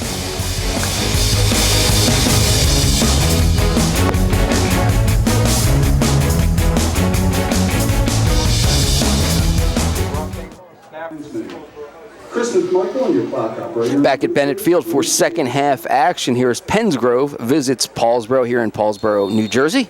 Mike Shute, Fred Swartz with you in what was a entertaining first half, Fred. Lots of back and forth, lots of quick strikes. Yeah, entertaining and exhausting.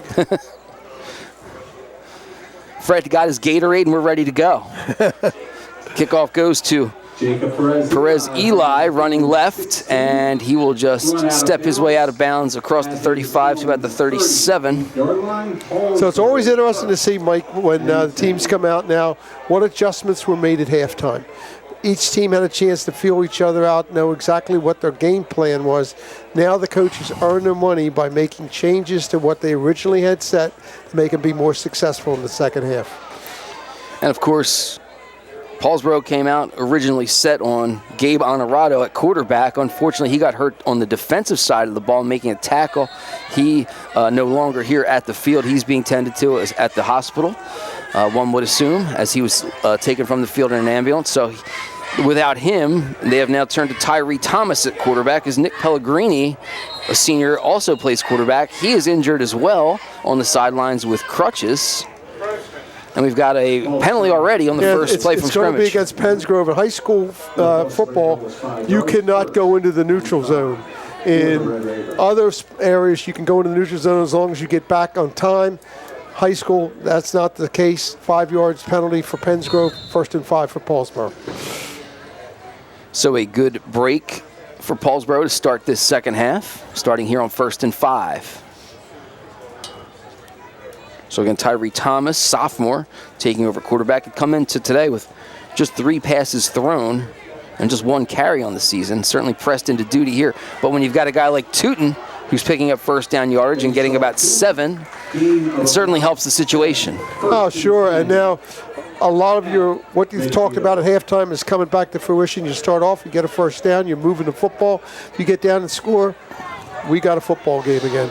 Tootin with 122 yards of rushing just on his 2 touchdown runs today, Fred. So he's got to be well over 150, closer probably to 175, I'd imagine, at this point here in the ball game. 11:30 left to go and counting here in the third quarter. 1st and 10 at midfield. Tootin again, running right, turns the corner with some speed, tiptoes down the sideline, and he is going to take this one to the house, it looks like, and he does. Touchdown again. Brayshell Tootin, are you kidding? This is some kind of show he's putting on. Why should this be any different? We'll start the second half the same way we ended the first half. Back-to-back long runs, great effort. Give Tootin another score, and now it's 30-18, so the difference is 12. You don't have to go for 2 here, because 19 will put you 11 down. If you make 2, you're still 10 down, so we'll see what Glenn Howard decides to do. They told me there was going to be no math involved in this today, Fred. What are you doing to me? I'm telling you what, and I love math. They're going to go for 2. So Thomas to pass, throws, receiver run into him. We've got a flag. Pass interference is going to be called there in the end zone on the point after attempt. So that's going to be half the distance to the goal and give him another shot from the yard and a half line. And now you certainly got to think about Mr. Tootin here. Well, let's see if he's back in the action. He may still be gassed from that run. Well, he had a second to get a rest. Changing some personnel here is Paulsboro. Yeah, Tootin's down here right in front of us. He's actually right here in front of us on the sideline. Right, so he will not be in, but definitely changes from a sprint out pass now to where you could run the ball here. Thomas will run. He's got a receiver in the end zone, and it's caught for 2. So good work by Paulsboro. Really good call right there, because everybody in Pensgrove thought they were going to run it, and the quarterback gives a great fake to a wide open receiver. Hey, it's 30-20. Why do I think that that's not going to be the final score of this game? Let's get a look at the touchdown again here by Tootin. 50 yards. Again, he protects the ball to the outside, outruns the defensive end who went inside, and then it's all Tootin's speed and athletic ability to stay in bounds. And Tootin got swiped at the end here. Yeah, it's a good job of making sure you kept your concentration, but I think it was over. Here's the extra point. Watch. The good fake inside holds the linebackers, and just a nice toss to a wide open receiver in the end zone. Looks like that was Jamel Miles Benjamin catching a 2-point pass. He was wide open, and he did the most important thing. Looked that ball all the way into his hands to make sure he caught it. 30-20. We've only played 43 seconds in the second half. How about even crazier? In terms of game time, we have had 4 touchdowns in the last 3 minutes and 3 minutes and 20 seconds roughly of game time. It's an incredible back and forth situation. When you have great athletes, that's what can happen. So now Paulsboro to kick it off. It'll be Seeger doing the honors. I bet he kicks it short this time. Low line drive, bounces up there, scoots through the legs of one man, and now it's loose, and Pensgrove picks it up. Diving on it was Johnson after the ball bounced around. Ransom couldn't get his hands on it, but Johnson able to scoop it up, and Pensgrove will take over 1st and 10 here at about the 33. So I guess we could call it a fortuitous bounce right back into the hands of Jamar Johnson. But watch this again. That ball is loose, and just Johnson just makes a dive to get that football. So we'll see what corrections or adjustments Pensgrove has made for their offense and what Paulsboro has made for their defense. Looks like they've dropped the linebackers a little deeper for Paulsboro, putting them back probably maybe almost back to 5 yards. So senior Kevon Lewis back at the controls here for Pensgrove. We'll hand it off to Robinson. Running right. Oh, brought down on a nice ankle tackle. Good work there. Again, it's that situation where your corner, or actually your strong safety at that time, has to come up and what we call fill and make that play, and he sure did. Sophomore Brandon Armstrong was the man who made that tackle. 6'2", 270, came into today with 6 total tackles, 3 of them solo, and that one all by himself there. 2nd and 9 here for Pensgrove. Another run for Robinson, and just dragging people with him for a 1st down as he picked up about 9 there. And Mike, what you said is exactly right. That just showed the power that Robinson had, because he was hit not far from the line of scrimmage. He just carried people down to the end. And now Brandon Armstrong comes up a little lame here as he got up out of the pile and then sat back down. Looked like an issue with his leg as he kind of sat back down on the field. Now he's going to walk off slowly with the assistance of a trainer. And jogging off is a very, very good sign right there for the Paulsboro athlete. So 3rd and 1 now. He didn't quite get the 1st down. I think everybody in the stadium knows who's going to get the ball on this play. Robinson through the line into the secondary, shedding some tackles, picking up about 15 yards on that carry as he's into Paulsboro territory at the Red Raiders 43. And we're running behind a little bit. We should have had a score by now. Yeah, what's taking so long, guys? Incredible speed of this football game. This time looks like it's Johnson. And again, finding more success running inside the tackles than outside the tackles. And we mentioned before that Paulsboro looked like they put their linebackers a little bit deeper so they could run sideline to sideline. They might have to make an adjustment because Pensgrove is definitely attacking inside the tackles. Second and about 3 there, and I think that was Robinson again. Actually, check that. It was number 3, Jayon Carter with the carry. I think he had the carry prior as well. Came into today averaging 6.7 yards per carry. Had 8 last week for 47 yards in the win against Woodstown. They have a lot of depth in that backfield, those Pensgrove. And I'll tell you what, the one thing that both these schools have is great players at the skill positions and depth at the skill positions. So 3rd and short, about 2, with 9:10 left to play here in the 3rd quarter. That was a great tackle, or that play could have gone for another touchdown. That's Carter again picking up the first down. Miles Benjamin just made a sure, steady tackle on that. Even though it's a first down, he kept it from being a lot worse. Paulsboro's 30-yard line. This time it's Robinson, back to number 5. Gets taken down after a pickup of 3. Again, Mike, what's good for this for Pensgrove is it's also using clock. Keeps your defense rested a little bit. Yeah, this could very well be the longest drive of the game, time-wise. Right. Yeah. It's been almost 3 minutes now that they've had the football. 2nd and 6. Robinson once more, skipping along and picking up about 3 or 4. And then to a guy that used to run the Wishbone offense, this is a good thing to me because when you have a running game and it's successful, it uses clock and it demoralizes the opposition. Looks like it'll be 3rd and about 3 here for the Red Devils. Kevon Lewis looking things over, peeking at the bench with the bright green socks as well as the left arm sleeve. He's going to roll right.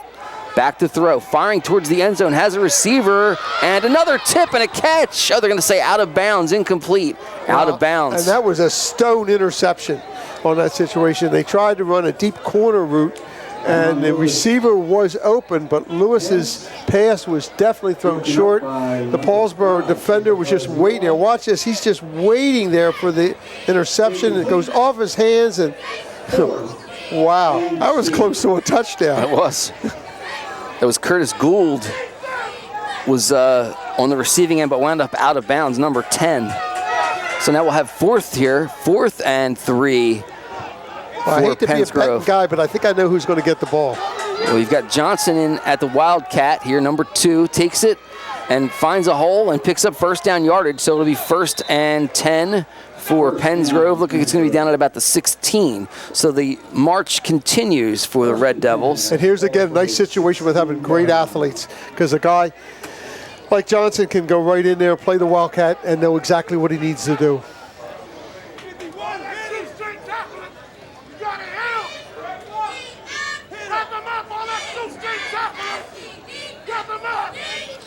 So 1st and 10 at the 16.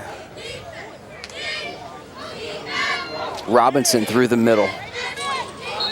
You know, we're not giving enough credit to today on this drive for Pensgrove. Pensgrove's offensive line's doing a very, very nice job. They're making contact and holding up the initial surge of Paulsboro. And that's all that Robinson or Johnson need to use their athletic ability to go forward. Well, it's an experienced group. They've got 4 seniors on that offensive line. Fred Jalen Newton, a senior, who is at left tackle. Anthony Moore is the left guard.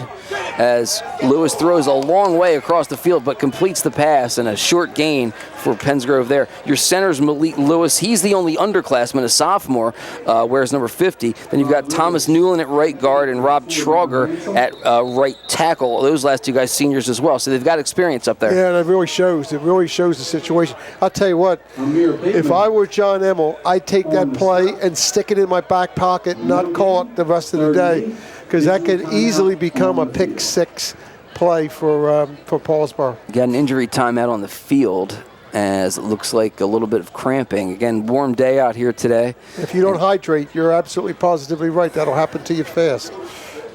Not sure who the injured player is, but nevertheless, it'll be 3rd down and long coming up for Pensgrove here. And Mike, it's an interesting situation because is this 4-down offense or is this field goal? They have a kicker that can boot it through at that particular time. It's already a 2-score game. A touchdown could make it a 3-score game. So it might be tendency to keep the ball down because the worst that's going to happen if you don't get the first down is that it's going to be a long way for Paulsboro to go. It looks like that was number 6, Jamel Miles Benjamin, who came off with the cramp. He's a key in their defensive backfield. He is a good football player. 8 total tackles this season coming into today. Four total in each contest that the Red Raiders have played. So big play here, 3rd and about 8. Lewis back to pass, under pressure, still being chased, floating towards the end zone, and almost a fantastic catch. Yeah, he came down with his feet in, but both guys had the ball. Of course, high school football, all you need is 1 foot down, but you have to have control with the football. So we'll see what John Emmel's going to do now on 4th down. And as you said, he does have a very good kicker in McNair. He does have a good kicker. Incomplete. McNair 1 for 1 on field goal attempts this year. Decision made. They're going for it. Well, I think they're deep enough in Paulsboro territory that they're confident that if they don't get it, they still can get a stop. Correct. I think that's a very good point. So 4th and, again, about 8. Ball at the 14 of Paulsboro. Lewis takes the snap. He will roll back under some heavy pressure. Now rolling right, still being pressed. Oh, and a one-arm tackle. Then he slings it around, and they're going to, I guess, call that an incomplete pass. So Lewis with the presence of mind to get rid of it. And there's the difference again. High school football, the pass went forward. It's an incomplete pass. In college, that pass never made it to the line of scrimmage. That would have been a sack. That's a good point. But a good situation there for Paulsboro. They have to feel good. The long drive gets no points for Pensgrove. Hand the ball to Tootin again. So now 1st and 10 for Paulsboro as the Red Raiders hold there. Still down 10 at 30-20 here. Plenty of football left to go. 5:54 left to go here in the 3rd quarter. But a very lengthy drive, Fred, by Pensgrove there. Almost about 5.5 minutes off the clock on that drive. And that was impressive. So 1st and 10, back at their own 13. Here comes Perez Eli. He's got some room to run. Can he get there? Around the corner and finally shoved out of bounds at about the 33-yard line of Pensgrove, but not before picking up a huge chunk. And I will tell you, that's that nice little jet sweep off the spread where the back is coming in motion. He comes across, he gets the ball, parallel to the line of scrimmage, breaks to the outside, looks for the opening. We had a great block downfield thrown by the wide receiver for Paulsboro to kick the athlete. Watch, we get a chance to see it here. They're right there, that is an outstanding block by the wide receiver. 54-yard gain for Jacob Perez Eli. That was his first carry of the season by my count. And then we had a pass thrown here on 1st down. It was complete, but a loss of about 4 or 5 here. And then we have cramping to take play again. We got to see that. Look at Eli just making that run. And luckily for Pensgrove, they had enough speed to catch up with him. But that was just a great effort. He just found his opening, got a great block from the wide receiver that sprung him. Looked like he got caught from behind by Jamar Johnson and Jaimir Gilliam, the 2 safeties for the Pensgrove defense. Were able to track him down. But again, a big gain, 54 yards, gets Paulsboro into Pensgrove territory here. And we'll have 2nd and about 14 for the Red Raiders after this little stoppage for injury. So now if you're Paulsboro, you want this drive to get your points because that'll put it back again, even a field goal, which I doubt they will probably do. But in that situation, we'll take it back into a 1-score game. And the way this game's going on, anything can happen and will happen. Tootin back in there for Paulsboro. He'll take the give, but is tripped up for maybe a loss of 1, actually. So we'll call 3rd and about 14 to go. And the key for Pensgrove's defense, stay at home, stay in your required where you want you to be, and you'll be able to make the big play. The defensive end did that play. that time and did a nice job of stopping Tootin.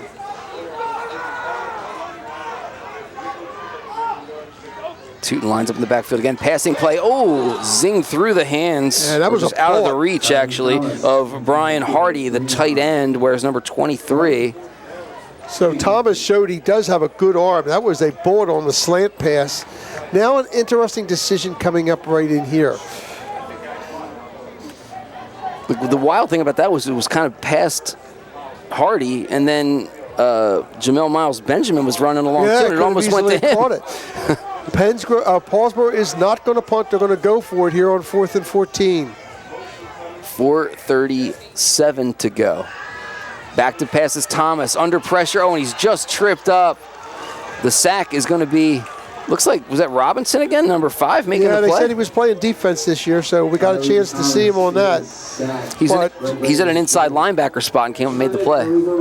So a long drive, no points. A long run, stopped, no points. Maybe the game has changed. Yeah, here we get to see it again. He drops back. He's got time. Good rush from the outside and nice lock up for the people that are watching at home. When you come in to make a tackle on the quarterback, you go from the shoulders down. That makes it a very secure tackle. It also could possibly put the ball into place. That was actually Tyon Brewer, the junior outside linebacker, who made that play. And a big one there for Pensgrove defensively. Now they've got the ball again, and now it's Robinson, and he is rumbling his way to 9 more yards. And stumbling for a good yards on the first down. Armstrong with the tackle, but after a pickup of 10 actually for Robinson there, so it's a first down for Pensgrove already into Paulsboro territory. And once again, time coming off the clock. And sooner or later, these drives are going to start to wear Paulsboro down. Once again, winning 50-50, number 591. Robinson again, running right. Nice tackle there. That's Lucci again, number 51, the inside linebacker. We've seen him make a couple of nice plays today like that. He's very, very good at when he notices the lanes open for the ball carrier. He goes in there quickly and makes nice, quick, sure tackles, hitting Robinson down low. 5'10", 170 is Lucci. Again, came into today as the team's leading tackler with 18, and we've seen him have a couple nice ones in that fashion today. 2nd and 13. Lewis back to pass, pumps, under pressure. Now he threw it underhand, intercepted by Paulsboro. It's Devin Horton, and he may go. Oh, he's finally grabbed and thrown out of bounds at the 20, but Devin Horton returned that one about 35 yards, and a pretty ill-advised play by the quarterback. Yeah, he'll learn on that situation. You take that ball and you throw it to the coach, or you throw it to the fans sitting in the stands. You don't put it up for grabs. And a great play. Now Paulsboro right back in business again.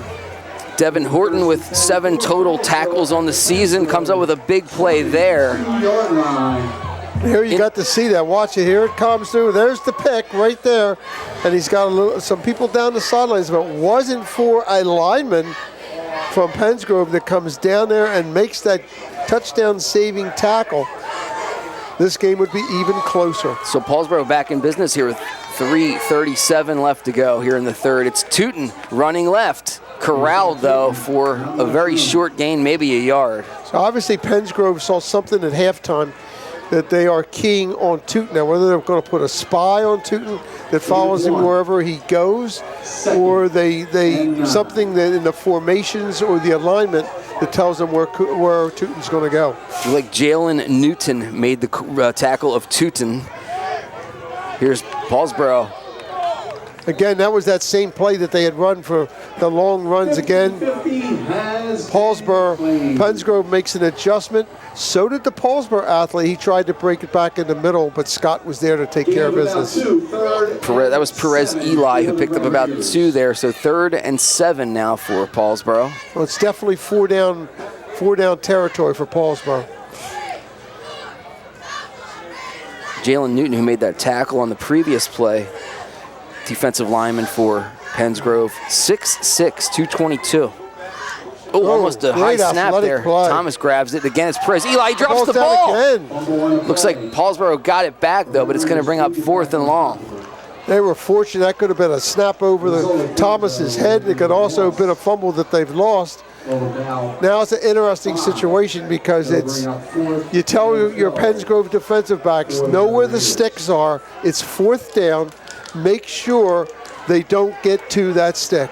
Junior offensive lineman Max Medica made the recovery of the fumble as that pass is thrown incomplete, and it'll be turnover on downs here. Pensgrove will take over. First and goal at their own 24-yard line. So we've actually had some sanity after some big plays. The defenses have actually stepped up and done exactly what they want to do. We can see it again. It's a quick toss. It's a screen to the outside, and just never a chance in that situation at all. Read very, very well by Pensgrove's number 64, or 65, I guess it is. Well, anyway, great play. Looked like maybe it was Tyon Brewer who came in there and broke it up, number 6. But real close to being getting there too soon almost as well. Timing, everything. Everything is exactly right. Now, if you're Pensgrove, you want a nice long drive, but I'm sure Coach Emmel will take a 76-yard run. More guys getting stretched out on the sideline here. Tootin actually down in front of us on the Paulsboro bench, getting the right leg stretched out a bit by the athletic trainer here at Paulsboro. And we've got a timeout on the field. This is where your conditioning has to come into play, but no matter what, the energy that's been expended by Tootin, by Robinson, it's just something you can't plan for. Well, just on Tootin's 3 touchdowns alone, he's run for 172 yards just on 3 touches. But factor in, the few other plays he's had, he's got to be well over 200-something yards. And now, one of the Paulsboro players just went down major cramp. I mean, rolling around on the ground, Jamel Miles Benjamin looked like somebody threw a rock at him and he just fell down. Let's take a look at the schedule. This is if you look at it right off the bat, you can see the first win at 68-7, then a really hard-fought game with Woodstown. Riverdale, who they're playing next, is one of the best teams in North Jersey. They are outstanding. They always go to the sectional final. Florence, don't know much about the team from Maryland they're going to play. Schauk will be always a good game. So will Glasper. And, of course, Salem coming up on November 2nd will be unbelievable. If we take a look at Paulsboro, after they get through this game, they go through Lindenwold, Sterling, the backyard brawl with Woodbury, Audubon, and then Gateway, who's so far undefeated on the season. So there are some stepping stones coming up for both Paulsboro and Pensgrove. The Riverdale game Pensgrove will be a market underdog. Big win last night for Gateway, 42-0 over Florence. Years ago, that score would have been the complete opposite. Oh, absolutely. Here's Pensgrove on 1st and 10 and picking up about 12 to 13. Well, a Looks little like bit of Robinson rest. again. And Nasir Robinson's gets his legs back again, and you can see bang straight ahead for a first down. And we talked about Tootin's big plays. Robinson with a 63-yard touchdown run earlier today. Here it is again. Watch. Good backs keep their shoulders parallel to the line of scrimmage. That way they can give out the power and the punishment to the defensive back. And it almost seems with every step he takes, he's going in a different direction. Yeah, it's great movement.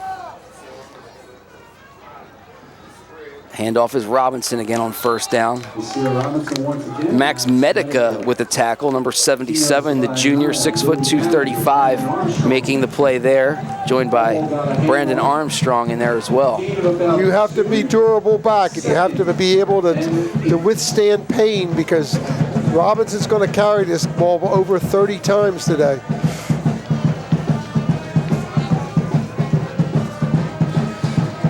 Approaching 1 minute left here in the 3rd quarter. 50 points already between the two teams. Still another 12 minutes looming ahead. Robinson again, or was that Johnson this time? Whoever it was, a little banged up after the tackle, picking up about 8 yards, the necessary 8 for a first down, and it'll be 1st and 10. In the ancient days, we used to call that a dive play, where you just tell your back to go as fast as he can, give him the ball, and get as far ahead past the line of scrimmage, and Robinson certainly did that. 1st and 10, Pensgrove at its own 47. Probably will be the last play of the half here. Pensgrove in no particular rush. Flag on the play, so it won't be the last one. Flags on both sides of the line of scrimmage. Somebody may have been lined up in the neutral zone. Yeah. Yeah, I know. Hopefully coming up is the fourth quarter. That's exactly right. We'll have to see what the call here. Again, you can't line up in the neutral zone, but if it's the offense, you're supposed to stop it before the play begins. Illegal procedure against the Red Devils.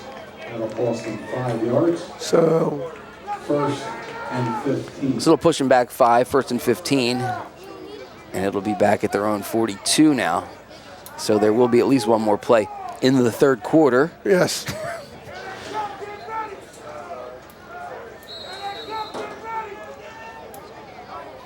Actually, maybe not. They cranked up the clock, but I don't know. It always starts after a penalty, so Pensgrove can run it out right now. Yeah, they don't need to snap it. So we will head to quarter number 4. At the end of 3 quarters. With your score, it's Pensgrove 30, Paulsboro 20 here at Bennett Field in Paulsboro. You're watching the Gloucester County Educational Network. High school football in the West Jersey Football League, brought to you by Atlantic City Electric.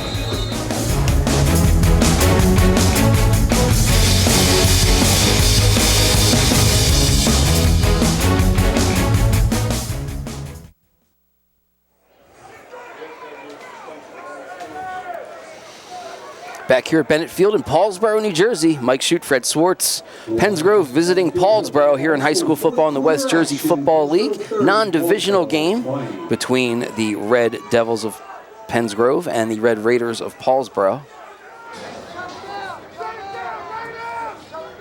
Pensgrove with the ball here to start the fourth quarter.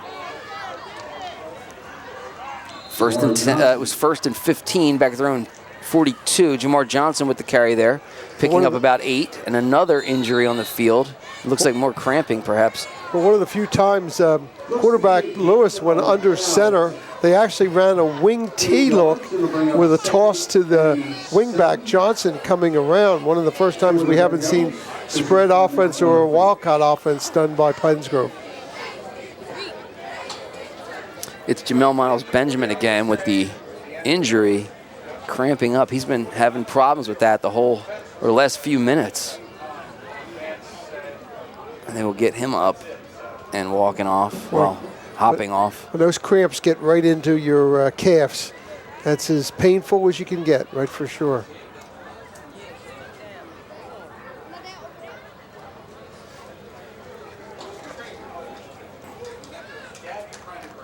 It's funny, back in the old days, they used to give us salt tablets, which was absolutely the worst thing you could possibly do.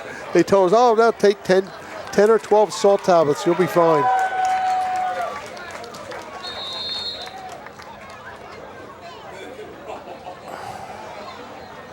One of the assistants just literally carried Jamel Miles Benjamin off the field, like scooped him up style.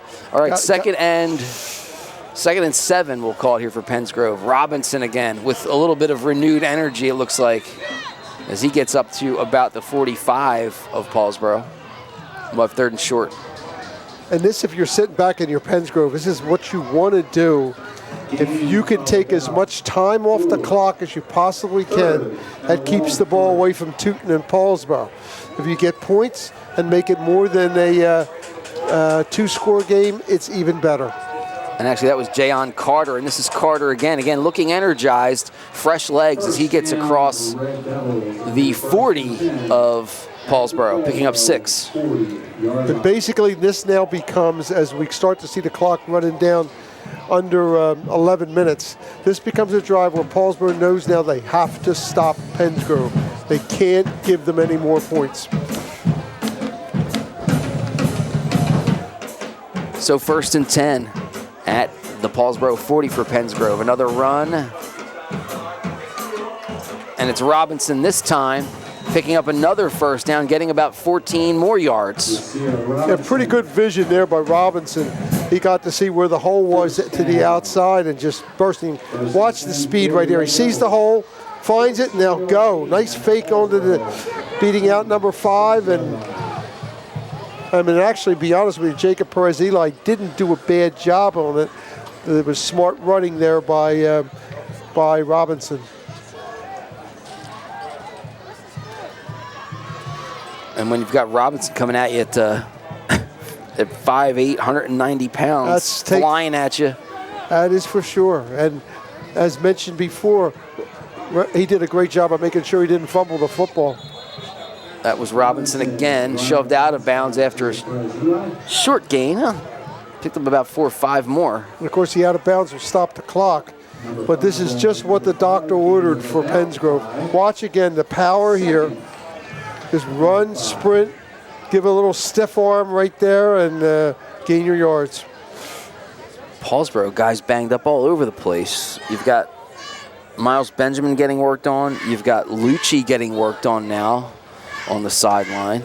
Both of them are outstanding defenders for Paulsboro. Handoff. And that was Carter that time, Jayon Carter. On the tackle. And here comes the character, Mike, because now it's 3rd down. It's about 4 to go for the first down. If you get a first down, it's another 2 minutes off the clock. It'll bring up 3rd and 3. Time wasting away for Paulsboro. Certainly need a stop.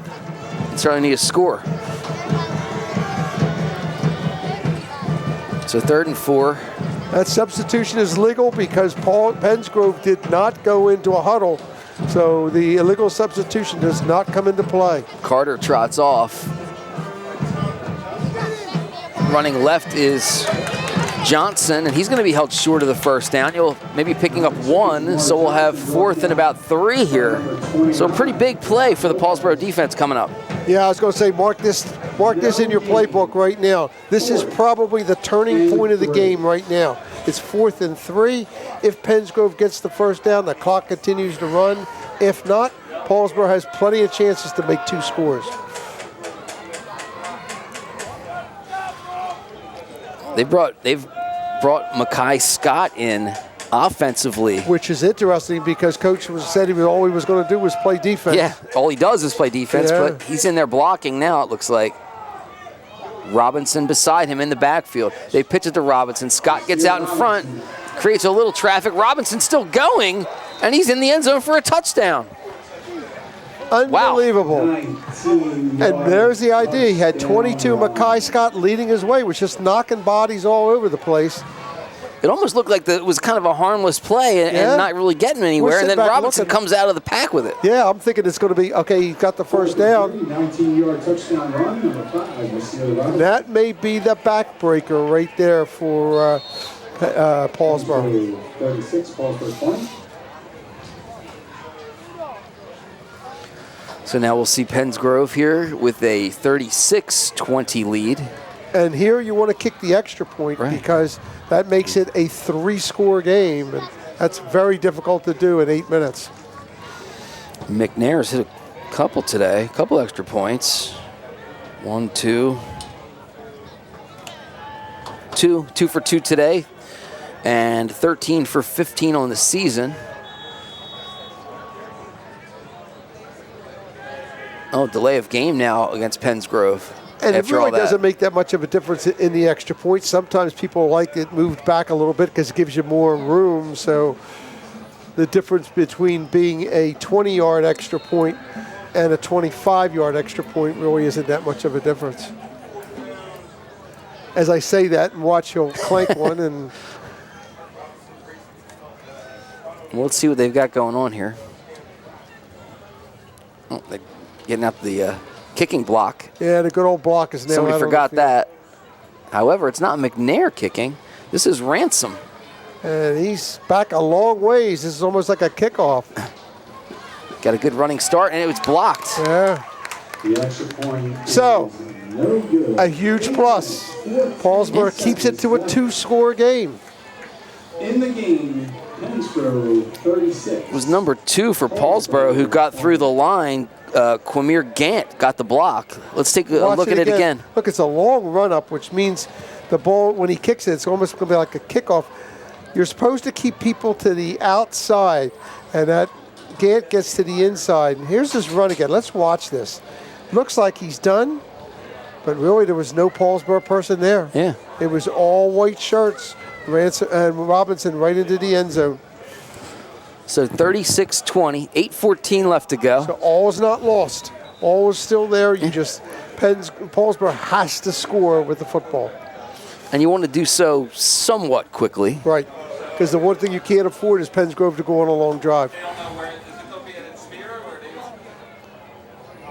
Again, most of the timeouts have been officials' timeouts because of injury. So I think everybody has their complement.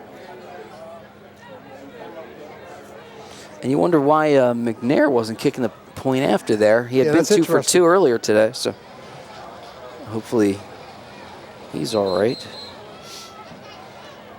Once again, the Paulsboro administration would like to thank our volunteer cheer crew. Our cheer crew has been volunteers forever. Gentlemen, appreciate your time. John Rizzo, AJ Goodman, Here comes Makai Scott now. So we were told he's going to just be playing defense. And now he carries out the kicking block. The guy's doing blocking on offense, carrying out the kicking block. I am telling you, we used to say some of those programs, some of those people, they just do everything, including selling programs at halftime. Now this is Robinson setting the ball on the tee, so he's actually going to kick this one off. So at least something must have happened to the kicker. McNair, yeah.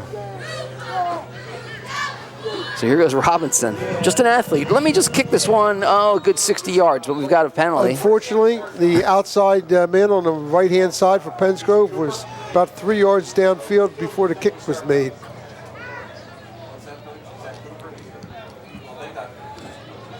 It's funny because we always laugh when you watch enough games. Most everybody's always offsides on the kickoff, and they usually choose to ignore it. That time it was hard to do it when the guy was 5 yards down the field before the ball was even kicked.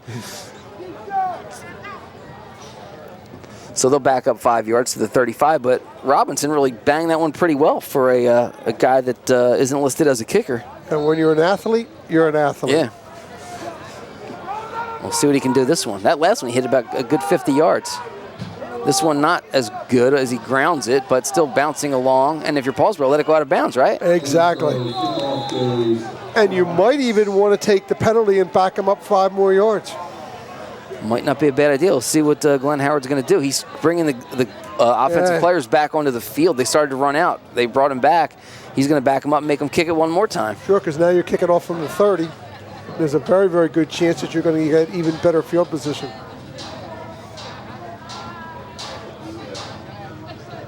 High school football, you never know what's going to happen next.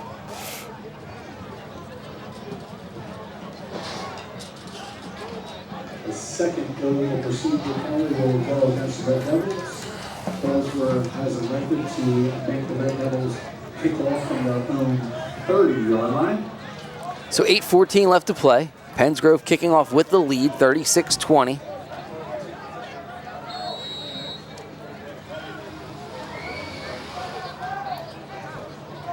Robinson will try yet again. We get tired from just kicking. Exactly, right? that's what I was thinking. Here he goes. And this one's not much better, rolling just inside of midfield. So Paulsboro's going to have great starting position here at the Pensgrove 41. So smart work by Glenn Howard. It pays off, and you've got 1st and 10 inside Pensgrove territory. And that was about a 20-yard pickup based on that one. So great decision by Coach Howard. Frank Richards, pardon me, go ahead. I was going to say, Paulsboro has exactly what they want, a short field to get a score, and you still have your timeout, so you don't even need an onside kick yet. So they're going to spot it at the 40 of Pensgrove. That was Frank Richards, by the way, senior number 9, who scooped that ball up and returned it about 17 yards. So Paulsboro taking over 1st and 10 at the Pensgrove 40. It's Tootin running right, sidesteps a tackler, and is brought down at about the line of scrimmage, so no gain. We'll call it 2nd and 10. Tootin's been fantastic today, scoring on touchdowns of 57, 75, and 50 yards. He has been good, and that also sets up, when he's running so well, that Perez Eli running that ball on the counters. Again, Tyree Thomas is a quarterback after the injury to Honorado and an unexpected injury earlier in the last couple days to Nick Pellegrini. So Thomas keeps that one and picks up about 5. Now, I've really been impressed with Thomas. He's settled down. He's settled down very well, and he's doing the things that's needed to be successful. I don't know if you saw that on your screen, but Tootin just came limping off to the sideline. He's holding his right ankle as he stands bent over at the waist on the Paulsboro bench. And that would be a huge loss for Paulsboro. Thomas back to pass, looking for some help, under some pressure, and is swarmed and pounced upon for a sack, and then helped up. He was kind enough to help him up after completely smashing him. Malik Lewis with the Pensgrove did sack. a good job that time. We used to call boxing the ends, making sure that Thomas couldn't get outside the tackle box, and then everything just closed on him. So we're down to 6.5 minutes. You're still okay, even if you have to punt the ball on 4th down. It's 4th down now, 4th and 13 here. So they're going. Thomas back to pass, slings it, almost picked off, knocked away defensively over there. Looked like one of the linebackers slid across and made the play. So that'll be a turnover on downs, and Pensgrove will get the football with 6:23 remaining.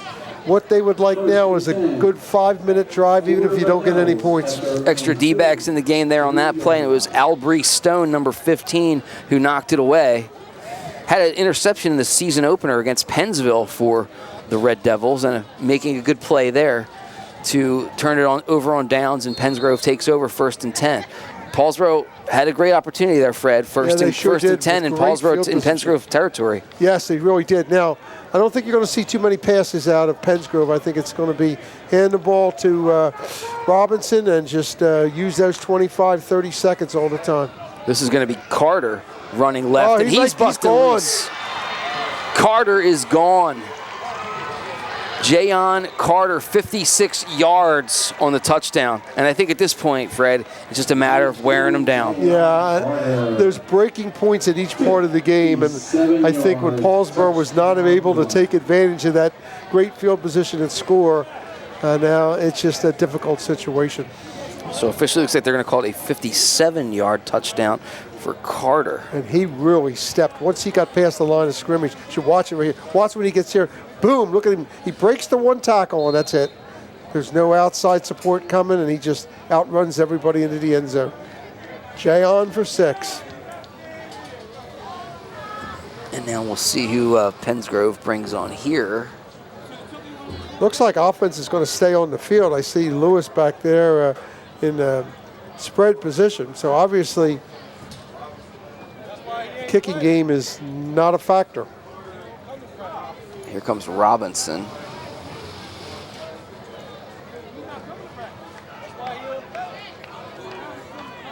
So it looks like we're ready to go here, going for 2, and then a whistle, and probably delay a game. Yeah, I think so. It had to go beyond, yes, signified by the back judge. It's definitely a 5-yard delay a game. It just seems like they're not on the same page there. Anytime they're, you know. It seems like for the two, they used to do muddle huddles and all that. And, well, anyway, with a 22-point lead, that's a 3-score. It's always a 3-score game. So they will again go for 2. Kayvon Lewis takes the snap, rolling back towards his left, and throws off bounds towards the end zone, but I think he's going to be out of bounds. He is. The official says incomplete, out of bounds. So the score remains Pensgrove 42, Paulsboro 20 here with 6:15 left to play. And because Pensgrove scored so fast, there's still life in the Paulsboro Red Raiders. It's just there's no room for error right now. So, you know, like we talked about earlier, this game primarily a look at Group 1 playoff teams, not so much about division standings. But Pensgrove right now is already 2-0 in the West Jersey Diamond Division.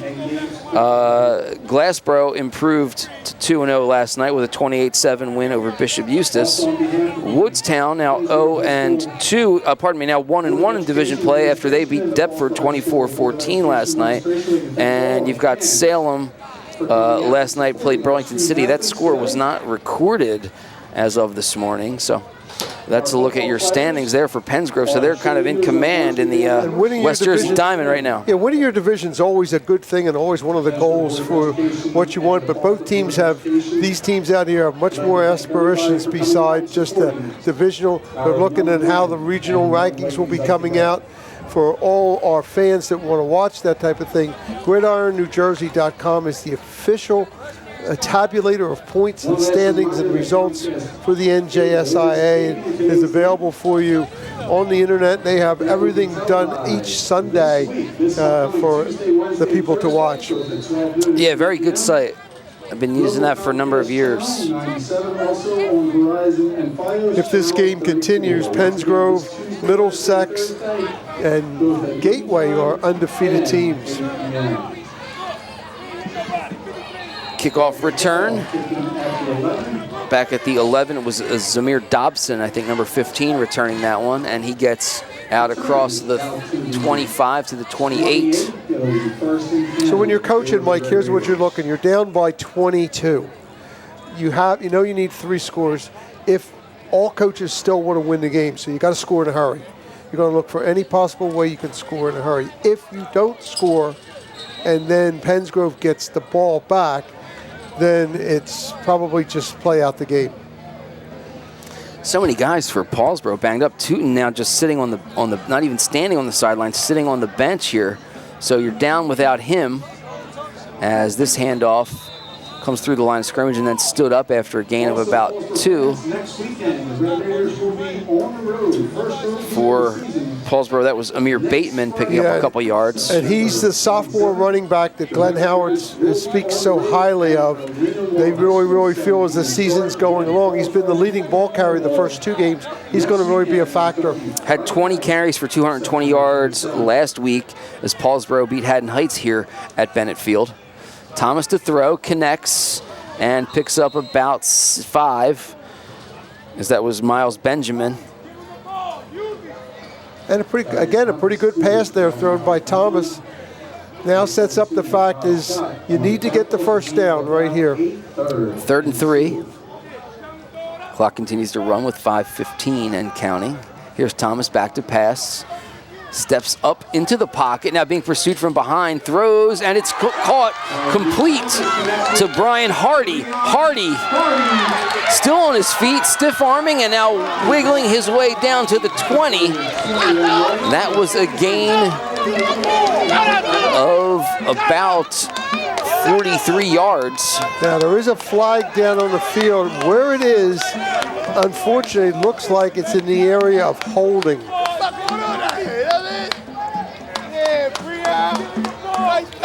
You've got a couple of flags. There's one on that far side of the field, and there's one, in the middle there? We're going to find out real quick. We may have offsetting penalties because Paulsboro's walking backwards. Yeah, too bad. That was a big play. Roughing the passer. So the 2 penalties will negate themselves. We have to replay the whole play. So we'll have 3rd and 3 yet again here coming up.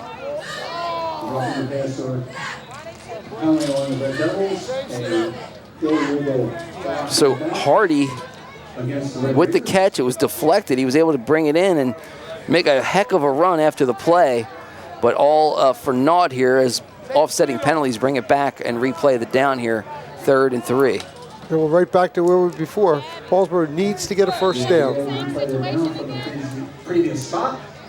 Only problem for Paulsboro is that play ran a solid 15-20 seconds off the clock, so that doesn't help their situation. Thomas back to pass again. This time nice it's Miles Benjamin, and he picks up first down yards, swinging to the left along the sideline, and he stepped out of bounds at the 36-yard line of Pennsgrove. But a good throw, a good catch, and a well-designed play and well-called play there for Paulsboro in a tight situation. Glenn Howard's got to like what he's seeing with Thomas. Yeah.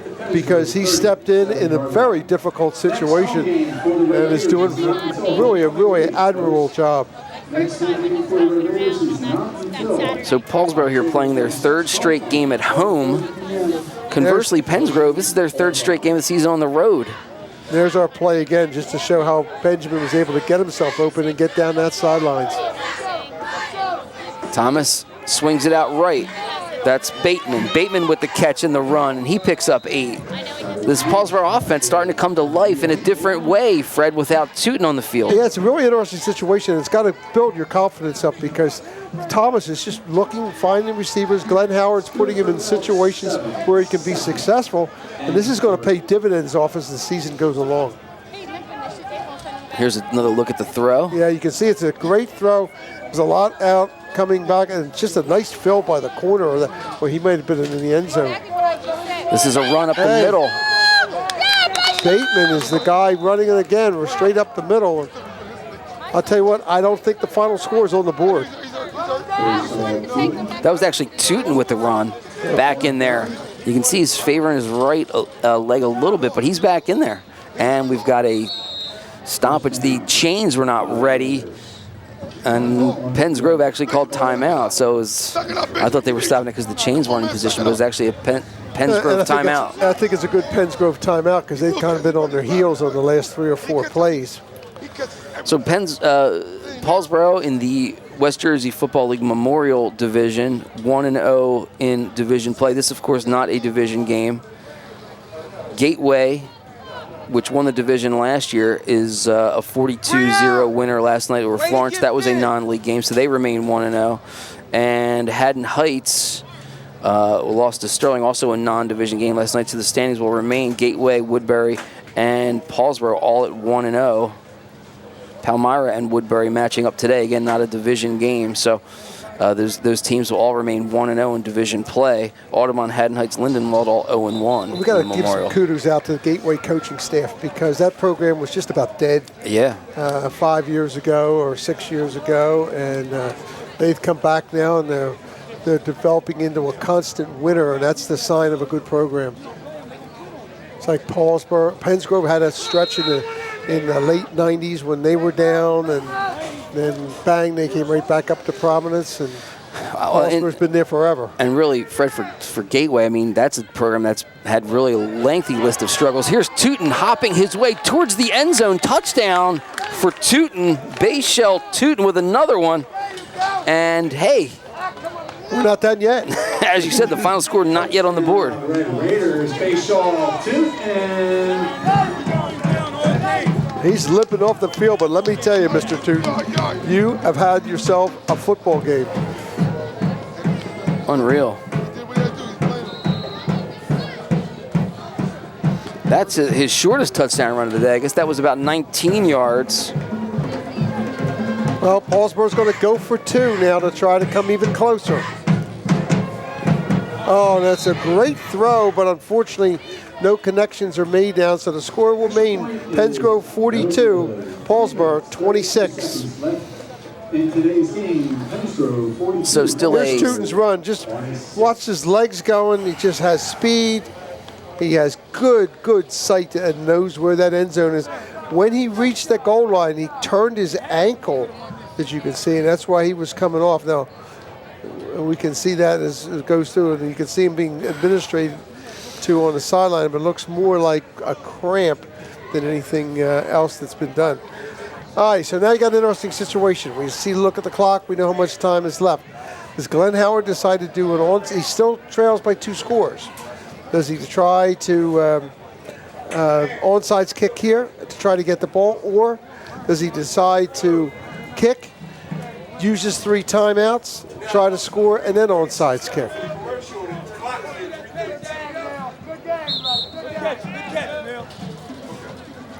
So we'll see what Paulsboro comes up with here, coming out of the I mean, there's 3:32 to go.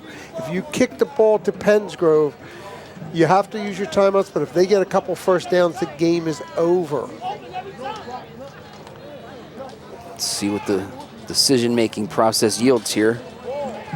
It's going to be Seeger to kick it off, 74. He's been doing it all day for the Red Raiders. I think Pensgrove's got an eye towards a short onside kick as well. This one off the foot of the receiver, and then he falls on it. That was Robinson, actually, who knocked it down with his left foot and then fell on top of it. And so that's a good play, because the one thing you want to do there is not try to be a hero.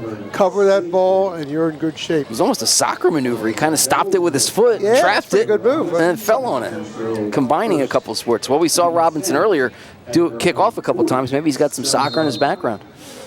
All right, so 3:32 still on the clock. And here we go. What Pensgrove wants to do is just control the football. Do not fumble. Do not do something that's going to get you into trouble. Just go straight ahead, north and south, and use up as much clock or make Paulsboro use all their timeouts.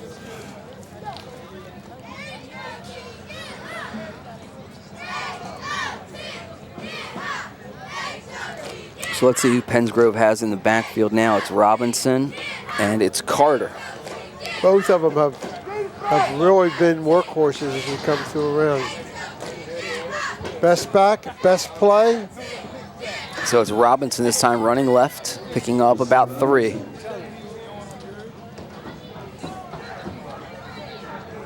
Clock continues to run. 3:15 and counting. Paulsboro choosing not yet to take a timeout. There is no 2-minute stoppage of clock in high school football.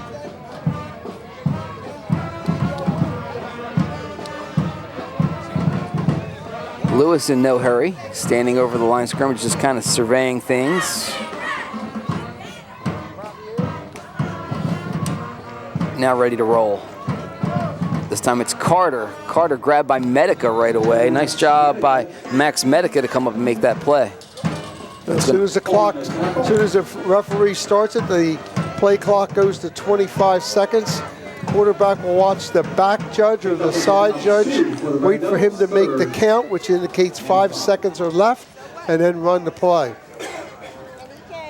Pensgrove, though, would like to get a first down. They don't want to have to punt the ball back to Paulsboro.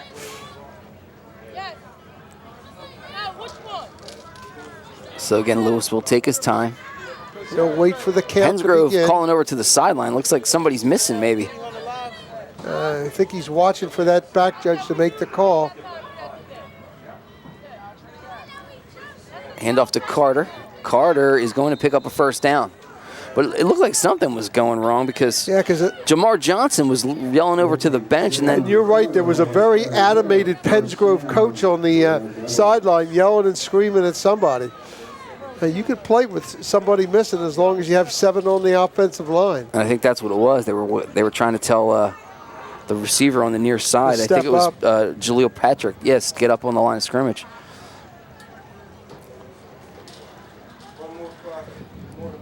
So under 2 minutes, actually under 1:30 left to go. 1st and 10. So this should be the last couple of snaps of the ball game. Yeah, that's exactly right. So Glenn Howard's going to let the play run out, and there's a knee taken by the quarterback. The greatest formation in football, if you're ahead, the victory formation. So Lewis takes the knee there on 1st and 10. Clock continuing to run as we approach 1 minute. So maybe, 2 more snaps left to go. 2 more snaps. 68 points scored in this game. And for Pensgrove, Fred, you look at the numbers they've put up this season, 68 in their first game in a win over Pennsville, 68-7. They scored 30 last week at Woodstown and a 42 spot here. So they have certainly shown some offensive firepower. And that's going to do it, ladies and gentlemen. Both sides realize now that the clock is going to run out. Pensgrove is going to go to 3-0 on the, let's see, they will be 3-0 on the season. That'll be 16 consecutive victories for the Red Devils. Paulsboro dropping to 1-2. Paulsboro 26. And for Paulsboro, they had a 5-game win streak here at home that gets snapped. Right. And as you said, Pensgrove just continues its winning ways, now winning 16 straight, and now 24 of their last 25 games they've won. And that's a quality program, but I think both coaches know they're going to see each other later on in the season. All right, so the final score, Pennsgrove 42, Paulsboro 26 here in West Jersey Football League action on the Gloucester County Educational Network. This game brought to you by Atlantic City Electric. We'll be back to wrap things up and speak with some guests after this.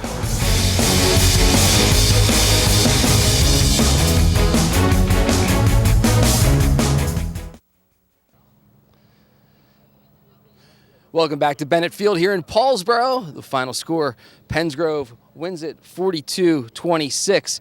And we have Fred Swartz standing by with a couple of star players and standouts from today's game from Pennsgrove. Fred, take it away. Thank you very much, Mike. I'm here with Makai Scott, who outstanding defensive player for the Pennsgrove Red Devils, and he also got a little bit of offense in today. First of all, it's always sweet to win. Yeah. It's also sweet to beat Paulsboro. Tell us a little about the game. We came here. We knew it was going to be a fight, so we had to stuck it through. We had a lot of injuries on the sideline, cramps, so we had to just tough it out. Tell me what you like most about playing football. Most defense. I can tell, and you can tell you're active, you're energetic. How do you keep things in perspective now? You've won 16 games in a row. How do you keep it going for each week? Keep practicing. Practice be perfect, so we keep practicing every week, getting stronger in the weight room, in and out, conditioning, running. Now today they brought Makai in for a little bit of offense as a blocking back for either Jayon or for Mr. Robinson when we went through. Did you enjoy doing that today? Yes, I love that. If the team need me to go in the back for and block, that's what I would do.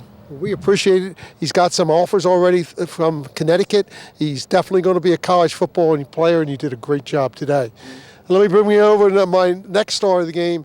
And boy, I'll tell you what, he has to be a tired person, because not only did he probably play every play on offense, you probably played every play on defense.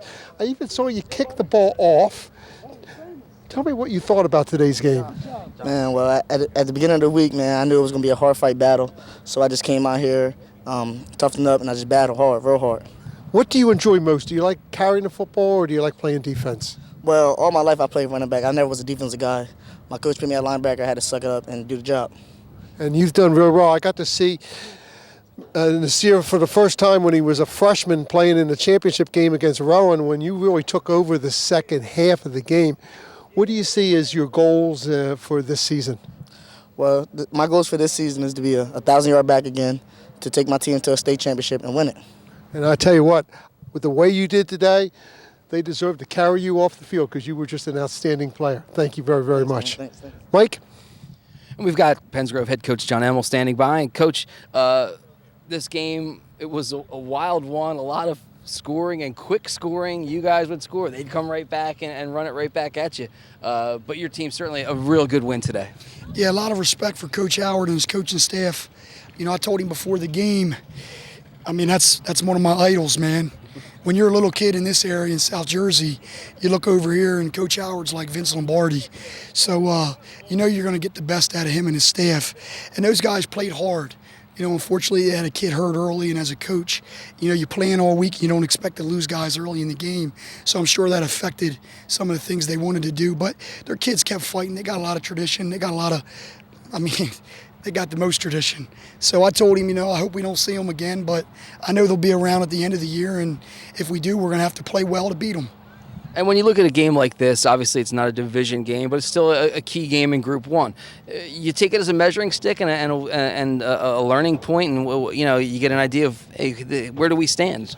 The Group 1 championship goes through Paulsboro every year until I feel otherwise. So until you play Paulsboro and beat Paulsboro, even if you win it and you don't play them, something feels a little empty. So that's why last year, you know, I thought playing them again would have been really tough. Willingboro beat them in a close game. And, you know, the opportunity to play those guys in the regular season is something you look forward to all year. You want to play your best and you want to play good teams, and they're definitely a good team.